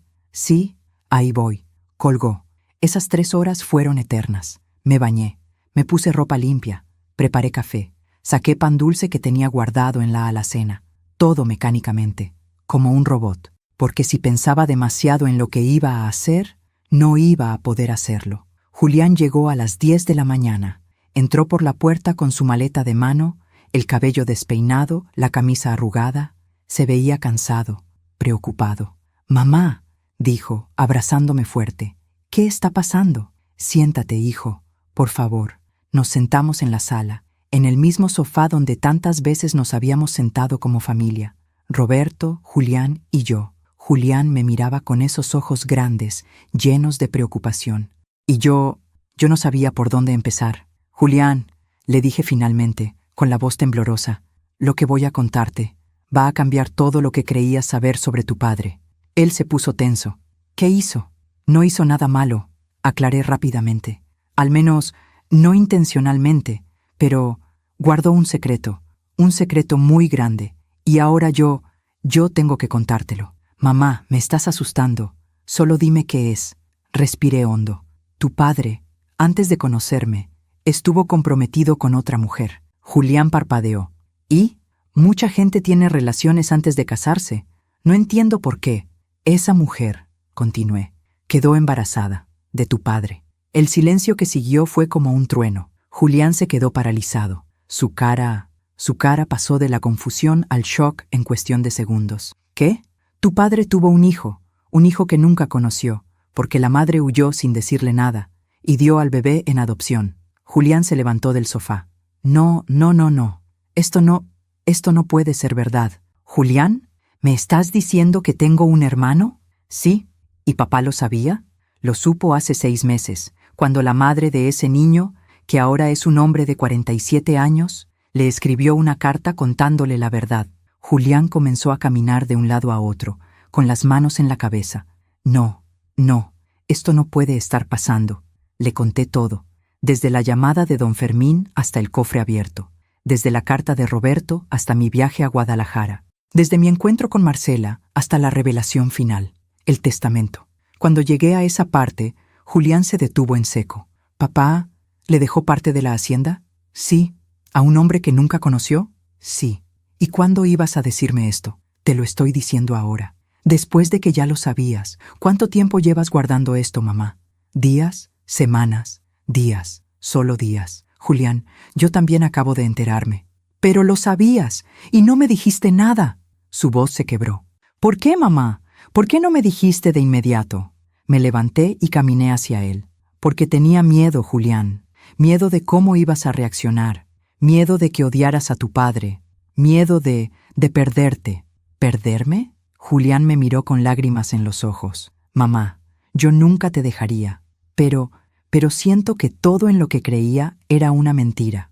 No era una mentira. Sí lo era. Papá nos mintió. A ti, a mí, a todos. Durante 38 años vivió con un secreto que nunca nos contó. Y ahora resulta que tengo un hermano que ni siquiera sabe que existo. Se dejó caer en el sofá, con la cabeza entre las manos. ¿Cómo se llama? Enrique Salazar Moreno. ¿Y dónde está? En Guadalajara. Es maestro de secundaria. Julián levantó la vista. ¿Lo conociste? No, solo lo vi, de lejos. ¿Y cómo es? Dudé. Se parece mucho a tu padre. Julián cerró los ojos y lloró. Nunca lo había visto llorar así. Ni cuando se cayó de la bicicleta y se rompió el brazo a los 8 años, ni cuando su novia de la preparatoria lo dejó, ni siquiera en el funeral de Roberto. Pero ahora lloraba como un niño. Me senté a su lado y lo abracé. Lo siento, hijo. Lo siento mucho. No es tu culpa, mamá, dijo entre sollozos. Pero duele. Duele saber que papá guardó esto, que nunca confió en nosotros lo suficiente para contarnos. Él quería protegernos. No. Él quería protegerse a sí mismo, porque si nos lo hubiera dicho, habría tenido que enfrentar su pasado, y prefirió guardarlo. Nos quedamos en silencio durante un largo rato. Julián se secó las lágrimas, se levantó, caminó hasta la ventana y miró hacia afuera. ¿Cuándo se lee el testamento? Preguntó finalmente. En una semana. El licenciado Montiel me llamó ayer. Dijo que es urgente, porque Enrique está en el testamento. Sí, Julián suspiró. ¿Tú quieres que yo conozca a Enrique? La pregunta me tomó por sorpresa. No sé, hijo. Eso es algo que tú tienes que decidir. Pero papá quería que lo conociéramos, ¿verdad? Por eso dejó todo esto. Por eso cambió el testamento. Sí, creo que sí. Julián se giró hacia mí. Entonces hay que hacerlo. Hay que buscar a Enrique y decirle la verdad. Julián, ¿estás seguro? No, admitió. No estoy seguro de nada. Pero si no lo hago, voy a vivir el resto de mi vida preguntándome cómo habría sido. Y ya tuve suficiente de secretos, mamá. No quiero cargar con uno más. Sentí que el pecho se me llenaba de orgullo. Mi hijo, mi hermoso hijo, más valiente que yo, más sabio que su padre. Está bien, le dije, entonces lo haremos juntos. Esa noche, Julián se quedó a dormir en la casa. Cenamos sopa de fideo en silencio. Ninguno de los dos tenía mucho apetito. Después, nos sentamos en la sala a ver la televisión sin realmente verla. En algún momento, Julián habló. «Mamá, ¿tú crees que papá nos amó?» La pregunta me rompió el corazón. «Sí, hijo, con todo su ser». Entonces, ¿por qué nos ocultó esto? Porque los seres humanos somos complicados, porque a veces hacemos cosas que no tienen sentido, porque amamos y lastimamos al mismo tiempo, y porque tu padre no era perfecto, pero era nuestro. Julián asintió despacio. Lo extraño. Yo también. 2 días después, Julián y yo estábamos en un avión rumbo a Guadalajara. Habíamos decidido ir los dos, juntos, porque esto era algo que teníamos que hacer como familia. Aunque Enrique no lo supiera todavía, llegamos a Guadalajara al mediodía. Rentamos un coche y condujimos hasta la Escuela Secundaria Federal número 12. Era viernes, día de clases. Nos estacionamos frente a la escuela, al otro lado de la calle, y esperamos. A las 2 de la tarde, como el reporte decía, Enrique salió del edificio. Julián lo vio por primera vez y se quedó paralizado. «Dios mío», susurró, es como ver a papá». «Lo sé. ¿Ese es mi hermano?» «Sí». Julián observó a Enrique caminar por la banqueta, con su mochila al hombro y su termo en la mano. Y entonces, sin decir nada, abrió la puerta del coche. «Julián, ¿qué haces?» «Voy a hablar con él». «¿Ahora?» «Sí, ahora. Porque si no lo hago ahora, voy a perder el valor». Salí del coche detrás de él. Caminamos rápido, cruzando la calle. Enrique estaba a unos 20 metros de distancia. «Disculpe», gritó Julián. Enrique se detuvo, se giró, nos miró con curiosidad, nos acercamos. Y cuando estuvimos frente a él, Julián respiró hondo. «¿Enrique Salazar?» Enrique parpadeó. «Sí. ¿Nos conocemos?» Julián me miró. Yo asentí, y él volvió a mirar a Enrique. «Mi nombre es Julián Zambrano, y creo que usted es mi hermano». La cara de Enrique cambió, de curiosidad a confusión, de confusión a incredulidad. «¿Qué?» «Su padre biológico», continué yo con voz temblorosa, «se llamaba Roberto Zambrano, y yo fui su esposa, y este es su hijo, su hermano». Enrique nos miró como si hubiéramos perdido la cabeza. Yo no entiendo. ¿De qué están hablando? Sé que esto es difícil de creer», dije. «Sé que suena imposible, pero ¿podemos hablar? ¿En algún lugar más privado? Tenemos mucho que contarle». Enrique se quedó en silencio durante varios segundos. Luego, finalmente, asintió. «Está bien. Vamos a la cafetería de la esquina». Nos sentamos en una mesa al fondo. Pedimos café. Y le contamos todo, desde el principio. Enrique no dijo una sola palabra mientras hablábamos. Solo escuchó, con los ojos fijos en nosotros, con las manos temblando alrededor de su taza de café. Cuando terminamos, se quedó en silencio durante lo que pareció una eternidad. Luego, finalmente, habló.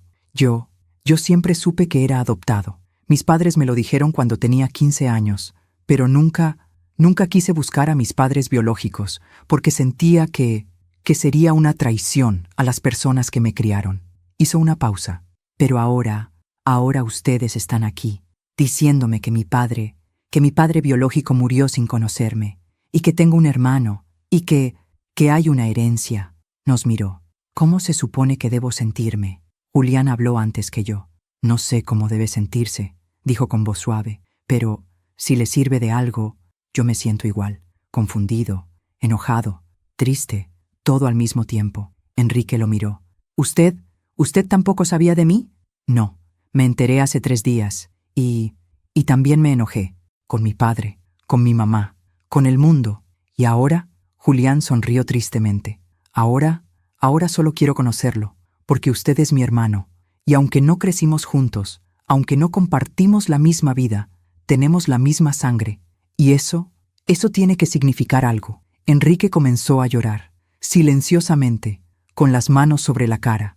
«Perdón», dijo entre sollozos. Es que toda mi vida me sentí incompleto, como si me faltara algo, y nunca supe qué era». Se limpió las lágrimas. «Y ahora sé qué era. Una familia, una historia, un lugar de donde vengo». Julián extendió la mano sobre la mesa. Enrique la tomó, y en ese momento yo supe que todo iba a estar bien.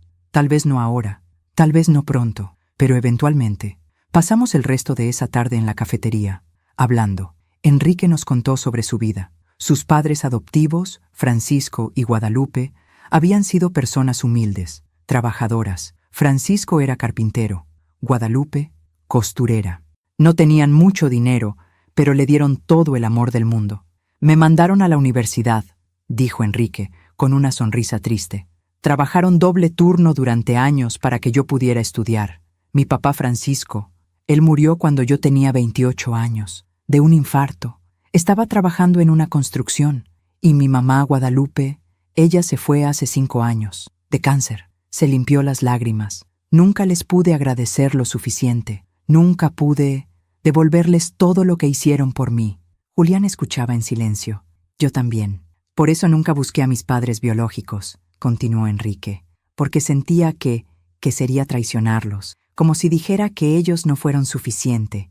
Y sí lo fueron más que suficiente. Pero igual te hacía falta algo, dije yo suavemente. Enrique asintió. Sí, siempre me faltó algo.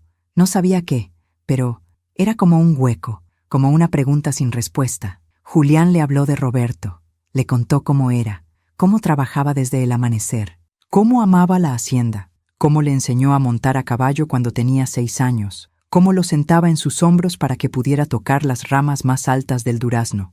Era un buen hombre, dijo Julián. No perfecto, pero bueno. Y sé que si hubiera sabido de ti desde el principio, te habría buscado, te habría criado, te habría dado todo lo que te merecías. Enrique escuchaba con los ojos brillantes. ¿De verdad lo cree? Sí, lo sé.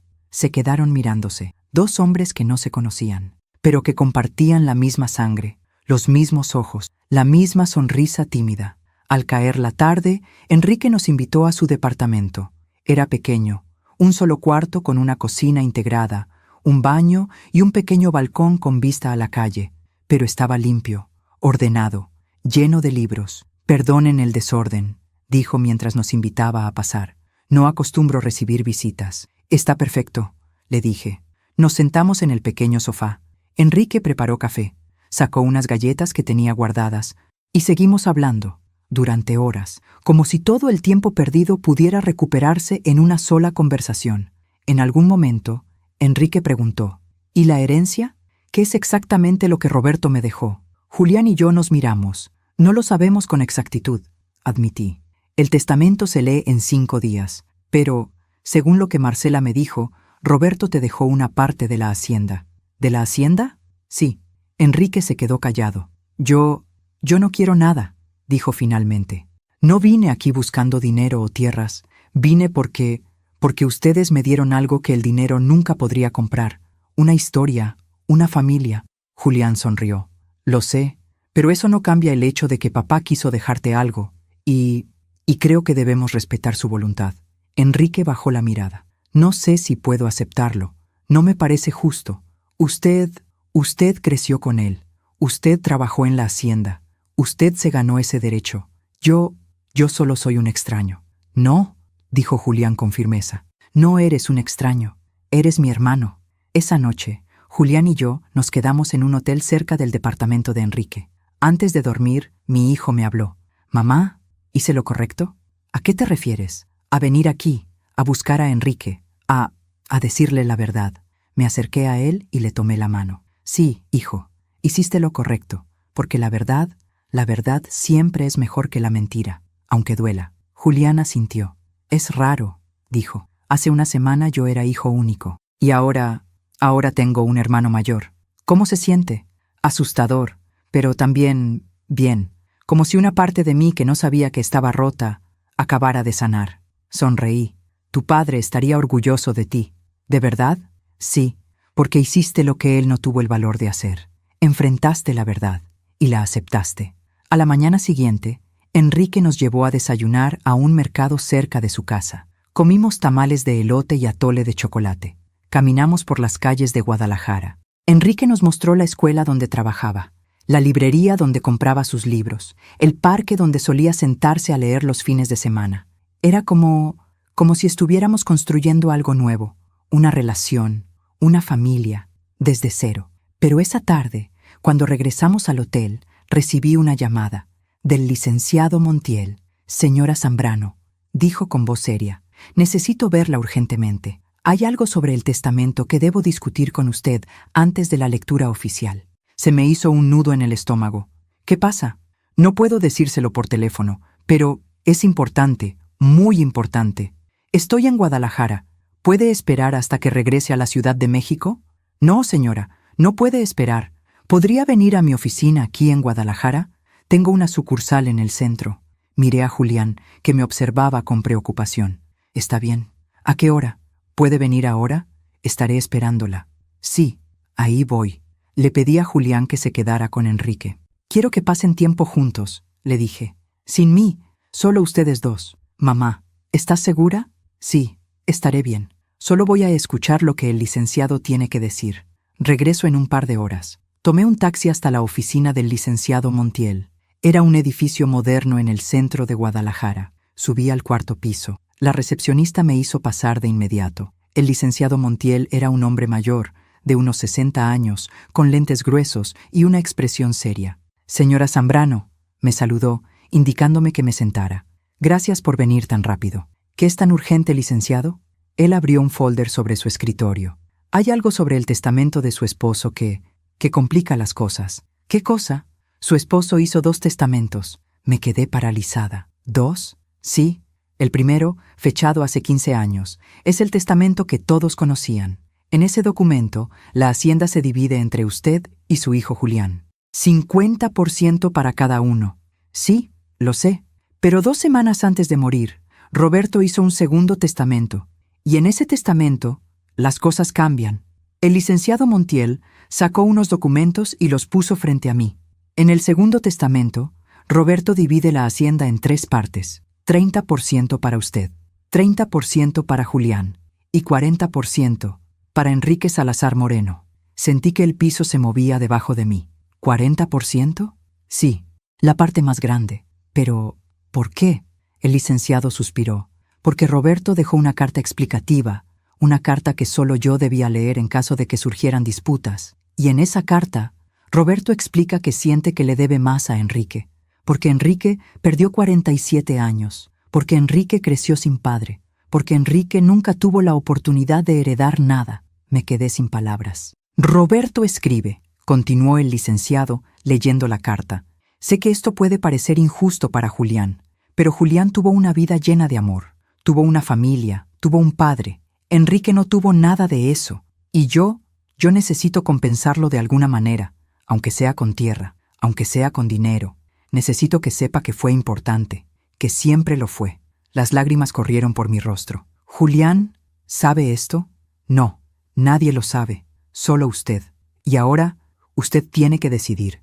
¿Decidir qué? Si le dice a Julián antes de la lectura del testamento, o si deja que se entere ese día, frente a todos. Me quedé callada. Señora Zambrano, dijo el licenciado suavemente.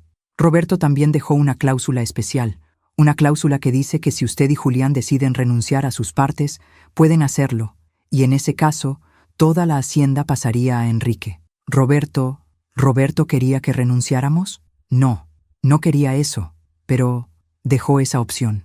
Por si ustedes sentían que era lo correcto. Salí de esa oficina tambaleándome.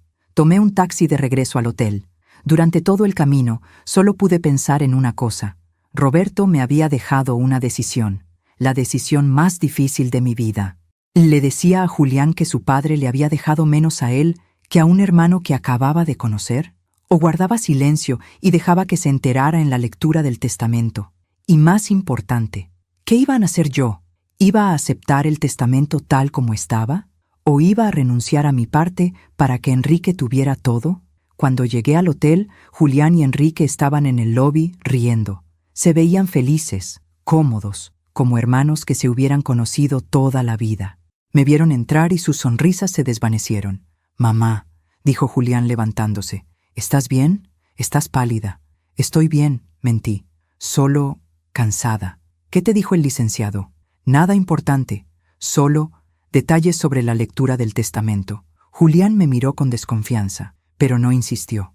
Esa noche no pude dormir. Me quedé despierta, sentada en la cama del hotel, mirando las luces de la ciudad por la ventana, y pensé en Roberto, en todas las decisiones que tomó, en todos los secretos que guardó, en todas las cargas que me dejó, y me pregunté, ¿hasta dónde llega la lealtad? ¿Hasta dónde llega el amor? ¿Hasta dónde llega el sacrificio? A la mañana siguiente, tomé una decisión. Le pedí a Julián que saliera a desayunar con Enrique. Necesito hacer unas llamadas, le dije. Nos vemos en un rato. Cuando se fueron, llamé a Sofía. Elena, respondió de inmediato. ¿Cómo están las cosas? Complicadas. Le conté todo. El segundo testamento, la carta de Roberto, la decisión que tenía que tomar. Sofía se quedó callada durante un largo rato. Elena, dijo finalmente, ¿qué quieres hacer tú? No lo sé. Una parte de mí quiere proteger a Julián, quiere que él tenga lo que se merece, pero otra parte siente que Roberto tenía razón, que Enrique perdió demasiado y que merece algo. ¿Y qué dice tu corazón? Cerré los ojos. Mi corazón dice que ninguno de ellos debería tener que perder, que debería haber una forma de que todos ganaran. Entonces encuéntrala.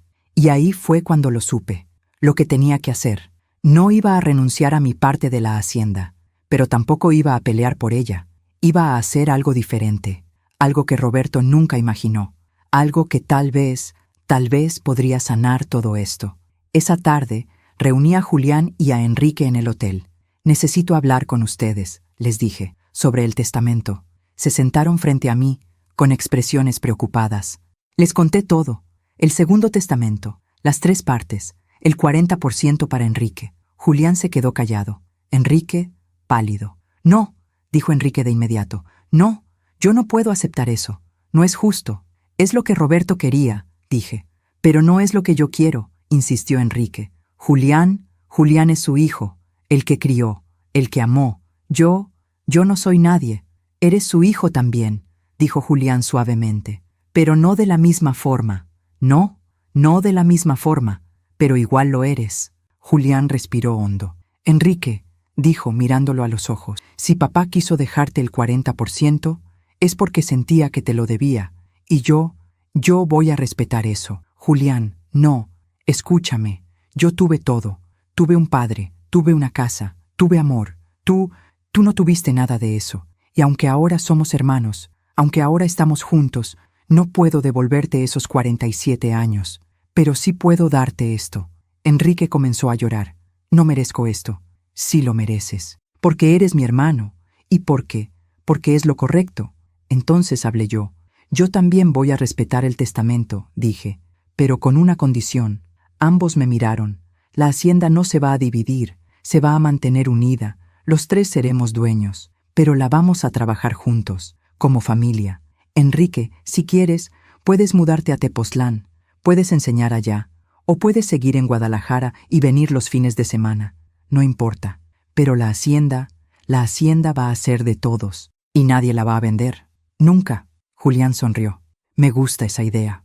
Enrique nos miró, con lágrimas en los ojos. ¿De verdad me aceptarían así? ¿Como parte de la familia? Ya eres parte de la familia, dije. Siempre lo fuiste. Solo que ahora lo sabemos. Y en ese momento, algo cambió. Algo profundo, algo que no puedo explicar con palabras, porque dejé de cargar el peso de la decisión, dejé de sentir que tenía que arreglar lo que Roberto había roto, porque me di cuenta de algo. Roberto no rompió nada, solo dejó algo incompleto, y ahora nosotros íbamos a completarlo, juntos. Regresamos a la Ciudad de México 2 días después, los 3 juntos, Julián, Enrique y yo. En el avión, Enrique iba sentado junto a la ventanilla, mirando las nubes con esa expresión pensativa que ya empezaba a reconocer. Julián, a su lado, le mostraba fotografías de la hacienda en su teléfono. Este es el huerto de duraznos, decía Julián. Papá lo plantó el año que nací. Decía que cada árbol representaba un año de mi vida. Enrique observaba las imágenes con los ojos brillantes. Es hermoso. Lo es. Y ahora también es tuyo. Enrique volteó a verlo. Todavía no puedo creerlo. Hace una semana, yo era un maestro solitario en Guadalajara. Y ahora tengo un hermano, una familia, una casa. Julián sonrió. Yo tampoco puedo creerlo, pero me alegra, de verdad. Los observé desde mi asiento, al otro lado del pasillo, y sentí algo que no había sentido en semanas. Paz. La lectura del testamento estaba programada para el martes siguiente, en la oficina del licenciado Montiel, en la Ciudad de México. Durante esos días, me dediqué a preparar la casa para recibir a Enrique. Limpié el cuarto de huéspedes, cambié las sábanas, puse flores frescas en el buró, abrí las cortinas para que entrara la luz del sol. Enrique había decidido quedarse con nosotros durante una semana antes de regresar a Guadalajara a arreglar sus cosas. Necesito renunciar a mi trabajo, me dijo, y empacar mis libros, y despedirme de algunas personas. ¿Estás seguro de que quieres mudarte?, le pregunté. No tienes que hacerlo. Podemos encontrar otra forma. Estoy seguro, me interrumpió con una sonrisa. Toda mi vida me sentí fuera de lugar en Guadalajara, como si estuviera esperando algo. Y ahora sé que era esto, esta familia, este lugar. El domingo llevé a Julián y a Enrique a la hacienda en Tepoztlán. Fue la primera vez que Enrique pisó la tierra de su padre. Cuando el coche entró por el camino de terracería, rodeado de campos de maíz y montañas verdes, Enrique se quedó sin palabras. Es como un sueño, murmuró. Don Fermín nos esperaba en el portón. Cuando vio a Enrique, se quedó paralizado. Dios santo, susurró. Es igualito a don Roberto. Le presenté a Enrique. Don Fermín, él es Enrique, el hijo de Roberto. Don Fermín se quitó el sombrero como si estuviera frente a alguien importante. Es un honor, joven, un verdadero honor. Enrique le estrechó la mano, tímido. Gracias, señor. Caminamos por la hacienda durante horas. Les mostré todo: la casa principal, el patio con las bugambilias, la fuente de cantera, el huerto de duraznos, los establos, los campos donde Roberto solía trabajar desde el amanecer. Enrique lo absorbía todo con los ojos llenos de asombro. Aquí fue donde mi padre vivió, decía en voz baja, como si estuviera en un lugar sagrado. Aquí fue donde trabajó, donde soñó. Julián lo llevó hasta el fresno más viejo de la propiedad. Este era su árbol favorito, le dijo. Decía que tenía más de 100 años, que había visto pasar a 3 generaciones de la familia Zambrano. Enrique puso la mano sobre el tronco y cerró los ojos. Desearía haberlo conocido. Yo también, dijo Julián. Pero, de alguna forma siento que está aquí, viéndonos, y creo que está en paz. Esa noche, cenamos en la casa de la hacienda. Preparé mole poblano, arroz rojo, frijoles refritos y tortillas hechas a mano. Todo tal como Roberto lo había amado. Nos sentamos en la mesa grande del comedor, la misma mesa donde Roberto y yo habíamos comido durante 38 años, la misma mesa donde Julián había crecido. Y ahora, por primera vez, Enrique estaba sentado ahí también. Don Fermín se unió a nosotros, y también Sofía, que había venido desde Cuernavaca cuando le dije que Enrique estaría aquí. Fue una cena tranquila, cálida, llena de historias. Sofía le contó a Enrique anécdotas de Roberto cuando era joven. Era terco como una mula, decía entre risas. Una vez se peleó con mi padre porque quería plantar duraznos en lugar de maíz. Mi padre decía que era una locura, que los duraznos no se daban bien en esta tierra, pero Roberto insistió. Y al año siguiente, teníamos el mejor huerto de duraznos de toda la región. Enrique escuchaba fascinado. ¿Y siempre fue así? ¿Siempre tan decidido? Siempre, dijo Sofía. Cuando Roberto quería algo, no había quien lo detuviera. Por eso, cuando conoció a tu mamá, me miró con ternura. Supe que se iba a casar con ella, aunque mi familia no estuviera de acuerdo. Aunque todos le dijeran que era una locura, él la amaba, y eso era suficiente. Después de la cena, Julián sugirió dar un paseo. Salimos los 3 al patio. La noche estaba despejada. Las estrellas brillaban con una intensidad que nunca se ve en la ciudad. Nos sentamos en las sillas de mimbre, junto a la fuente. El sonido del agua cayendo era relajante. Nadie habló durante un rato. Solo estuvimos ahí, respirando el aire fresco de la montaña, escuchando los grillos, sintiendo la paz de ese lugar, hasta que Enrique rompió el silencio. Gracias. Julián y yo lo miramos. ¿Por qué?, preguntó Julián. Por recibirme. Por no odiarme. Por darme un lugar en esta familia aunque no me lo merezca. Sí te lo mereces, dije firmemente. No elegiste nacer. No elegiste ser dado en adopción. No elegiste crecer sin padre. Nada de eso fue tu culpa. Y ahora tienes la oportunidad de recuperar algo de lo que te quitaron. Y nosotros estamos felices de dártelo. Enrique se limpió las lágrimas. Yo siempre me pregunté por qué mi madre biológica me abandonó, por qué no me quiso. Y durante años pensé que había algo malo en mí, que yo no era suficiente, que por eso me dejó. Su voz se quebró. Pero ahora sé la verdad. Sé que no fue porque no me quisiera, fue porque tenía miedo, porque estaba sola, porque no tenía otra opción. ¿La perdonas?, preguntó Julián suavemente. Enrique asintió. Sí, la perdono, porque hizo lo mejor que pudo con lo que tenía, y porque, al final, me dio una vida, una buena vida, con personas que me amaron. El martes llegó más rápido de lo que esperaba. A las 10 de la mañana, los tres estábamos en la oficina del licenciado Montiel. Era un lugar elegante, paredes de madera oscura, libreros llenos de códigos y documentos legales, un escritorio enorme. El licenciado nos recibió con seriedad. Buenos días, gracias por venir.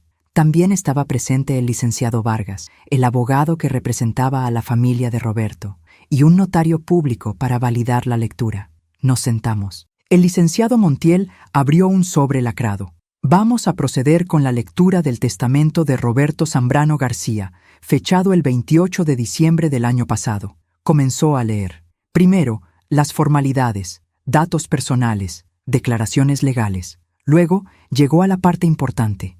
En pleno uso de mis facultades mentales, declaro lo siguiente respecto a la distribución de mis bienes. El licenciado hizo una pausa y nos miró. La hacienda de Tepoztlán, con todas sus tierras, edificaciones y pertenencias, se divide de la siguiente manera: 30% para Elena Zambrano, mi esposa, 30% para Julián Zambrano, mi hijo, y 40% para Enrique Salazar Moreno, mi hijo biológico. Enrique cerró los ojos. Julián le tomó la mano. El licenciado continuó.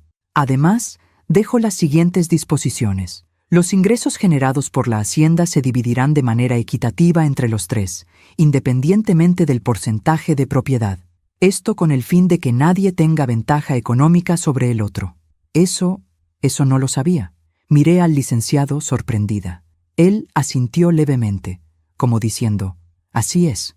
También dispongo que la hacienda no podrá venderse ni dividirse durante los próximos 20 años. Debe permanecer como una unidad, como un patrimonio familiar, y en caso de que alguno de los herederos fallezca, su parte pasará a los otros dos, nunca a terceros. Julián sonrió.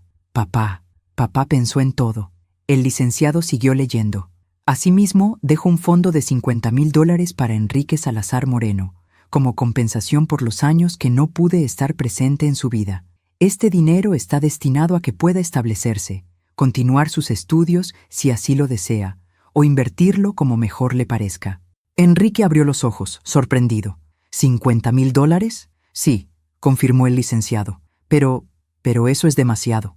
Es lo que Roberto quiso, dije, y vamos a respetarlo. El licenciado continuó con otros detalles menores, algunas cuentas bancarias, objetos personales, el coche de Roberto, y finalmente llegó a la última parte. Por último, dejo una carta personal dirigida a mis dos hijos, una carta que solo ellos deben leer. El licenciado sacó 2 sobres del folder. Uno decía, para Julián, el otro, para Enrique. Se los entregó. Pueden leerlas ahora o en privado, como prefieran. Julián miró a Enrique. ¿Ahora? Enrique asintió. Ahora. Abrieron los sobres al mismo tiempo. Leyeron en silencio. Yo no podía ver lo que decían las cartas, pero podía ver sus caras. Julián sonreía con lágrimas en los ojos. Enrique lloraba abiertamente. Cuando terminaron, se miraron y se abrazaron. Un abrazo largo, fuerte, de hermanos. Después de la lectura del testamento, salimos de la oficina. El sol brillaba en el cielo despejado de la Ciudad de México. Caminamos en silencio durante varias cuadras, hasta que Enrique habló. ¿Saben qué decía la carta que me dejó Roberto? Julián y yo lo miramos. Decía que lo sentía, que sentía no haber estado ahí, que sentía no haberme conocido, que sentía haber dejado pasar 47 años sin saber que existía.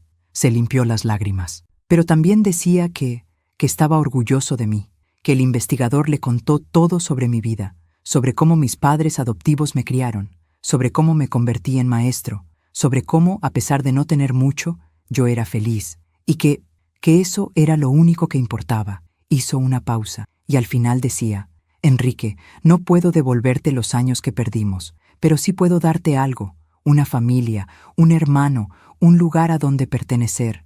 Úsalo bien, vive bien y sé feliz, porque eso es lo que siempre quise para ti. Julián también compartió lo que decía su carta. Papá me pidió perdón, dijo con voz temblorosa. Me dijo que sentía haberme ocultado esto, que sabía que iba a dolerme, pero que necesitaba que conociera a Enrique, porque Enrique era mi hermano, y porque los hermanos deben estar juntos. Se giró hacia Enrique, y me pidió que cuidara de ti, que te enseñara todo lo que él no pudo enseñarte, que te hiciera sentir parte de la familia, que fuera para ti el hermano que nunca tuviste. Enrique sonrió entre lágrimas. Y yo le prometí, continuó Julián, que lo haría, que iba a ser tu hermano, no solo de nombre, sino de verdad. Se abrazaron de nuevo, caminamos hasta un parque cercano, nos sentamos en una banca bajo la sombra de un árbol de jacaranda, y ahí, en ese momento de paz, me di cuenta de algo. Roberto había muerto, pero no se había ido, porque estaba en Julián, en su forma de hablar, en su risa, en su bondad. Estaba en Enrique, en su postura, en sus ojos, en su timidez. Estaba en la hacienda, en los árboles que plantó, en la tierra que trabajó. Estaba en nosotros, en nuestra familia, y eso era más poderoso que cualquier testamento. Una semana después, recibí una llamada del hospital en Guadalajara. Marcela había muerto, tranquila, en paz. La enfermera me dijo que, en sus últimos días, había preguntado por Enrique. ¿Lo encontraron?, preguntaba. ¿Le dijeron la verdad? Y cuando la enfermera le dijo que sí, que Enrique sabía todo y que estaba con su familia, Marcela sonrió. Entonces puedo irme, susurró. Ya no me queda nada pendiente. Y cerró los ojos, para siempre. Le conté a Enrique. Lloró. Nunca pude hablar con ella, dijo. Nunca pude decirle que la perdonaba. Ella lo sabía, le dije. Créeme, lo sabía. Organizamos un funeral pequeño para Marcela. Solo nosotros tres, Sofía, don Fermín. La enterramos en el panteón de Tepoztlán, no lejos de donde estaba Roberto, porque, aunque nunca estuvieron juntos en vida, en la muerte al menos, podían estar cerca. Y tal vez eso era suficiente. Esa noche, de vuelta en la hacienda, los tres nos sentamos en el patio, bajo las estrellas, junto a la fuente, y hablamos de la vida, de lo extraña que era, de cómo las cosas nunca salen como las planeamos, de cómo, a veces, las peores tragedias traen las mejores bendiciones. Perdí a mi padre, dijo Julián, pero gané un hermano. Yo también, dijo Enrique, y gané una familia. Los miré a ambos, y yo perdí a mi esposo, pero encontré la verdad, y eso me hizo libre. Porque eso era lo que había pasado, ¿verdad? Roberto guardó secretos, Marcela huyó de su pasado, Enrique creció sin saber de dónde venía, Julián creció sin saber que tenía un hermano, y yo viví 38 años sin conocer toda la historia, pero ahora todo estaba sobre la mesa. No había más secretos, no había más mentiras, solo verdad, y esa verdad nos había liberado a todos. 3 meses después, Enrique se mudó permanentemente a la hacienda. Consiguió trabajo como maestro en una secundaria en Cuernavaca, y los fines de semana, él y Julián trabajaban juntos en los campos, plantaron más duraznos, repararon los establos, modernizaron el sistema de riego, y poco a poco, la hacienda volvió a florecer, no solo en producción, sino en vida, en risas, en familia. Un día, mientras preparaba la comida en la cocina, escuché voces en el patio. Julián y Enrique estaban discutiendo sobre algo, pero no era una discusión amarga, era fraterna. Te digo que el durazno se planta en marzo, decía Julián. Y yo te digo que en febrero es mejor, respondía Enrique. Leí un estudio. Los estudios no saben nada. La experiencia es la que vale. ¿Y tú tienes más experiencia que un agrónomo con doctorado? Tengo más experiencia que tú, hermano. Y se rieron. Los observé desde la ventana, y sonreí, porque ahí estaban, 2 hermanos, que nunca debieron haberse conocido, pero que ahora eran inseparables, y pensé en Roberto, en cómo, al final, había hecho algo bueno, algo que, aunque complicado y doloroso, había unido a esta familia, porque la vida, me di cuenta, siempre encuentra la forma de equilibrarse. Roberto ocultó un secreto durante casi 50 años, y ese secreto lo persiguió hasta su muerte. No pudo decirle a Enrique la verdad, no pudo pedirle perdón a Marcela, no pudo despedirse, pero nos dejó a nosotros, nos dejó la verdad, nos dejó la oportunidad de sanar lo que él no pudo sanar. Y eso era justicia, no una justicia de castigo, sino una justicia de redención. Un año después de la muerte de Roberto, regresé a su tumba. Llevé flores frescas, lirios blancos, sus favoritos. Me arrodillé frente a la lápida y hablé. Roberto, no sé si puedes escucharme, no sé si hay algo después de esto, pero si puedes, quiero que sepas algo. Las lágrimas corrieron por mi rostro.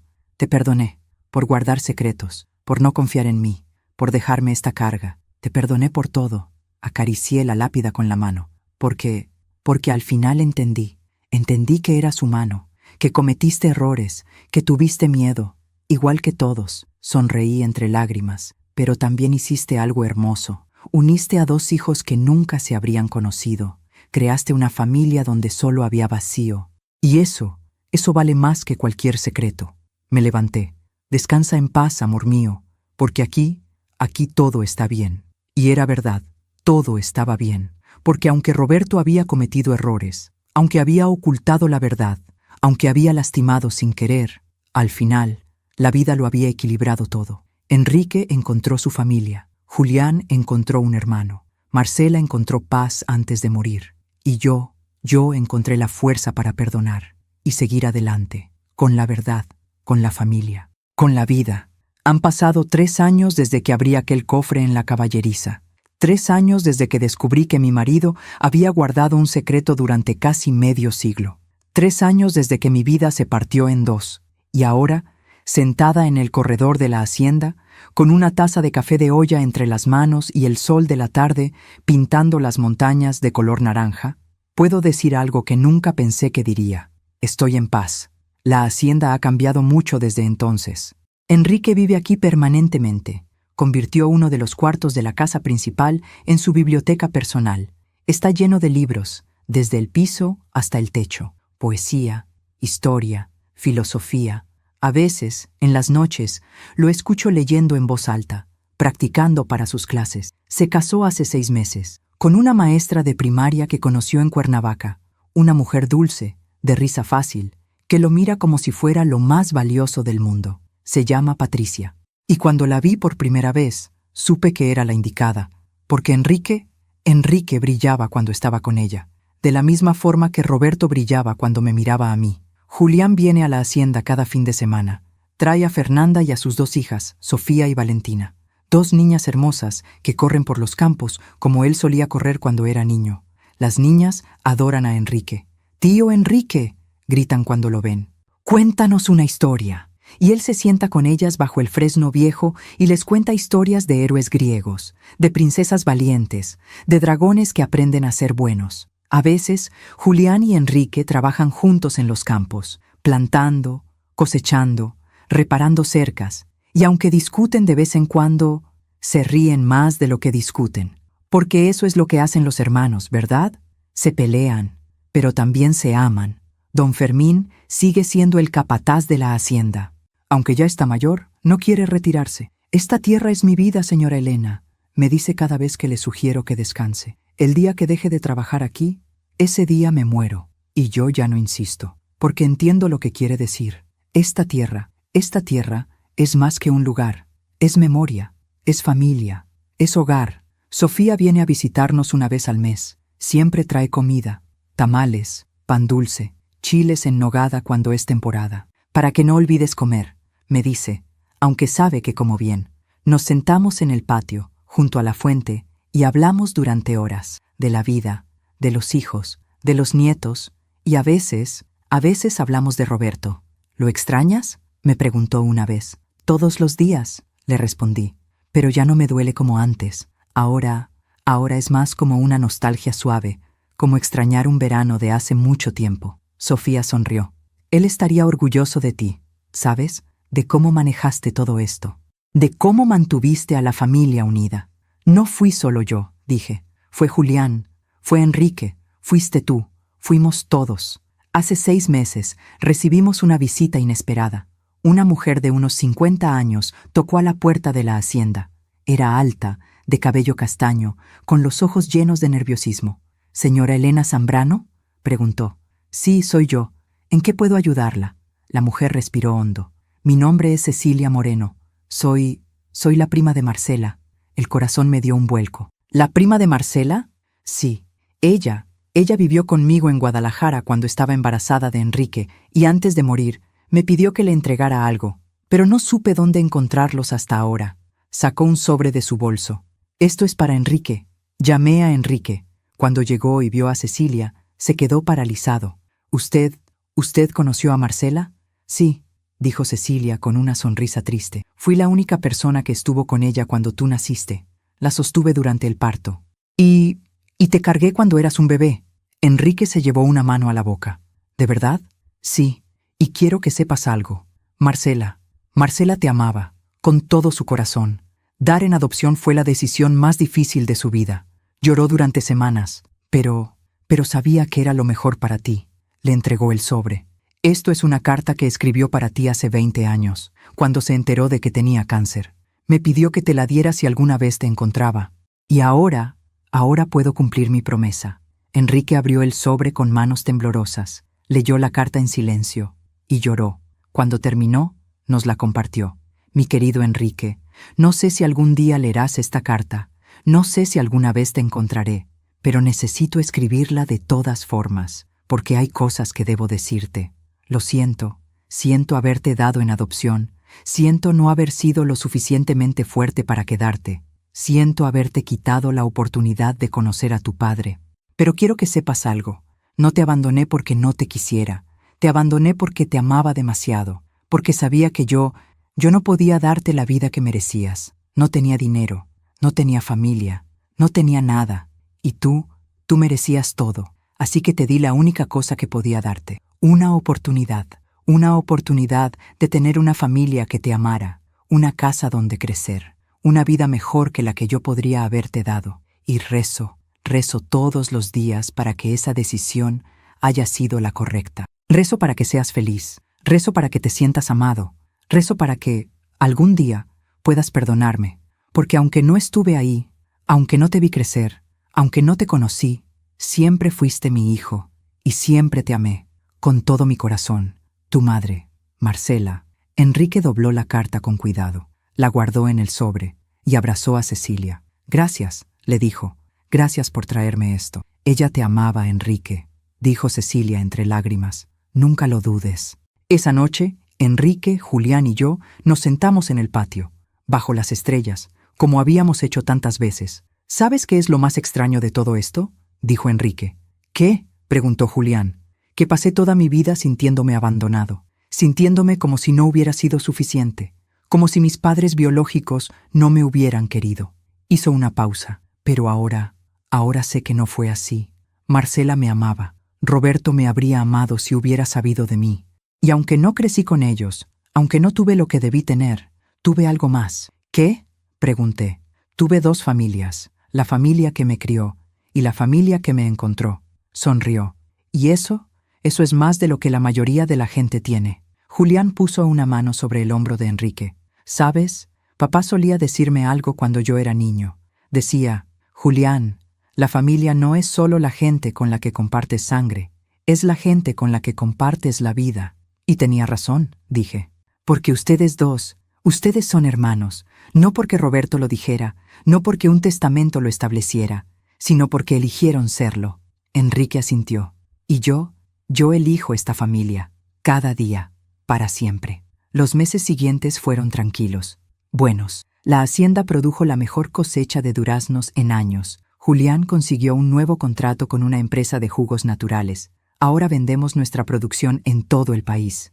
Enrique escribió un libro sobre la historia de Tepoztlán, sobre las leyendas de la región, sobre las familias que han trabajado esta tierra durante generaciones. Está por publicarse. Y yo comencé a escribir también. No un libro, solo memorias para mis nietas, para que algún día, cuando sean mayores, puedan leer esta historia y entender de dónde vienen, porque eso es lo que aprendí en estos 3 años, que la verdad siempre sale a la luz. No importa cuánto tiempo la escondas, no importa cuántos secretos guardes, tarde o temprano, la verdad encuentra la forma de liberarse, y cuando eso pasa, tienes 2 opciones. Puedes dejar que te destruya, o puedes usarla para construir algo mejor. Roberto eligió guardar la verdad, y esa decisión tuvo consecuencias. Nunca conoció a Enrique, nunca pudo pedirle perdón a Marcela, nunca pudo explicarme por qué ocultó todo esto, pero también nos dejó algo, nos dejó la oportunidad de sanar, de unirnos, de convertirnos en familia, y eso no tiene precio. Hace una semana, Enrique me buscó en la cocina. Elena, me dijo. Ya no me dice señora, ahora solo Elena. Sí, mi amor, quiero pedirte algo. Dime. Patricia y yo estamos esperando un bebé. El mundo se detuvo. ¿Qué? Enrique sonrió con lágrimas en los ojos. Vamos a tener un hijo. Bueno, una hija. Lo supimos ayer. Me abrazó. Y queremos que tú seas la madrina, que seas parte de su vida, que seas su abuela. No pude contener las lágrimas. ¿De verdad? Sí, porque tú me diste algo que nunca tuve, una madre, y quiero que mi hija tenga lo mismo. Quiero que crezca conociéndote, amándote, sabiendo que eres parte de su familia. 2 días después, Julián también me dio noticias. Mamá, Fernanda está embarazada. Otra vez. Reí. ¿Otra niña? No, esta vez, un niño. Se acercó y me abrazó. Y queremos ponerle Roberto, como el abuelo. El corazón se me llenó de alegría. A tu padre le habría encantado, lo sé. Y quiero que ese niño crezca aquí, en la hacienda, igual que yo, igual que su hermana, igual que su primo o prima que viene en camino. Miró a su alrededor. Esta tierra tiene que seguir viva, tiene que pasar a la siguiente generación, y la siguiente, para que nunca olvidemos de dónde venimos. Y ahora estoy aquí, sentada en el corredor de la hacienda, viendo cómo Julián y Enrique trabajan juntos en el huerto, viendo cómo Patricia y Fernanda platican en el patio, riendo, planeando la llegada de los bebés, viendo cómo las niñas juegan con don Fermín, que les enseña a cuidar las plantas. Y me doy cuenta de algo. Roberto no se fue. Sigue aquí, en sus hijos, en sus nietos, en esta tierra que amó tanto, en esta familia que construyó. A veces, en las noches, cuando todos se van a dormir y la hacienda queda en silencio, me siento junto a la fuente y hablo con Roberto, como si pudiera escucharme. Mira lo que hiciste, le digo. Mira lo que dejaste. Una familia hermosa, complicada, imperfecta, pero hermosa. Sonrío. Y aunque cometiste errores, aunque ocultaste cosas, aunque me dolió, al final, todo valió la pena. El agua de la fuente cae suavemente. Las bugambilias se mueven con el viento. Las estrellas brillan en el cielo. Descansa en paz, mi amor, susurro. Porque aquí todo está bien. Y es verdad, todo está bien. Porque aprendí algo que nunca imaginé que aprendería. Que el perdón no es olvidar. Es recordar sin dolor, es mirar el pasado sin amargura, es aceptar que las personas son humanas, que cometen errores, que lastiman sin querer, pero que, aún así, merecen amor. Aprendí que la familia no es perfecta, es complicada, es dolorosa, pero también es lo único que realmente importa, porque al final del día, cuando todo se derrumba, cuando los secretos salen a la luz, cuando el mundo se pone oscuro, la familia es lo único que queda, y si tienes la suerte de tener una, debes cuidarla, protegerla, amarla, aunque duela, aunque sea difícil, aunque no sea perfecta. Aprendí que la verdad duele, pero también sana, porque solo cuando enfrentas la verdad, solo cuando dejas de esconderte de ella, puedes ser realmente libre. Y yo soy libre ahora, libre del peso de los secretos, libre de las mentiras, libre del dolor, porque elegí perdonar, elegí amar, elegí seguir adelante. Si mi historia te ayuda, si estas palabras tocan tu corazón, si te sientes identificado con el dolor, con la traición, con el perdón, quiero que sepas algo, no estás solo. Todos cargamos secretos, todos hemos sido lastimados, todos hemos tenido que elegir entre el rencor y el perdón. Y sé que no es fácil, sé que duele, sé que a veces parece imposible. Pero también sé esto, que el perdón es el único camino hacia la paz, y que la familia siempre vale la pena, aunque sea complicada, aunque sea imperfecta, aunque te rompa el corazón. Tengo 66 años ahora, el cabello completamente blanco, las manos llenas de arrugas, el cuerpo más cansado que antes, pero el corazón está lleno de amor, lleno de gratitud, lleno de paz, porque aunque perdí a Roberto, gané algo más. Gané 2 hijos en lugar de 1. Gané una familia más grande, gané la verdad y gané la libertad que viene con ella. Esta mañana, mientras preparaba café, Enrique entró a la cocina. «Buenos días, Elena». «Buenos días, mi amor. ¿Dormiste bien?» «Muy bien. Soñé con Marcela». «¿Sí? ¿Y qué soñaste?» «Soñé que estaba aquí, en la hacienda, caminando por el huerto, y estaba sonriendo, como si finalmente hubiera encontrado paz». Se limpió las lágrimas, y cuando desperté, me di cuenta de que tal vez sí la encontró, porque nosotros estamos bien. Y eso era todo lo que ella quería. Esa tarde, todos nos reunimos en el patio. Julián, Enrique, Fernanda, Patricia, las niñas, Sofía, don Fermín. Celebramos el cumpleaños de Valentina, la hija menor de Julián. Había pastel, música, risas, las niñas corrían por el jardín, los adultos platicaban bajo la sombra del fresno. Y yo los observaba, a todos, mi familia, esta hermosa, complicada, imperfecta familia. Y pensé en Roberto, en cómo, al final, había hecho algo bueno. Había creado vida, había creado amor, había creado familia. Y aunque no estuvo aquí para verlo, su legado seguía vivo, en cada risa, en cada abrazo, en cada momento compartido. Cuando todos se fueron a dormir, me quedé sola en el patio, mirando las estrellas, escuchando el sonido del agua en la fuente, sintiendo la brisa fresca de la montaña, y susurré una última oración. Gracias, gracias por el dolor que me enseñó a perdonar. Gracias por los secretos que me enseñaron a valorar la verdad.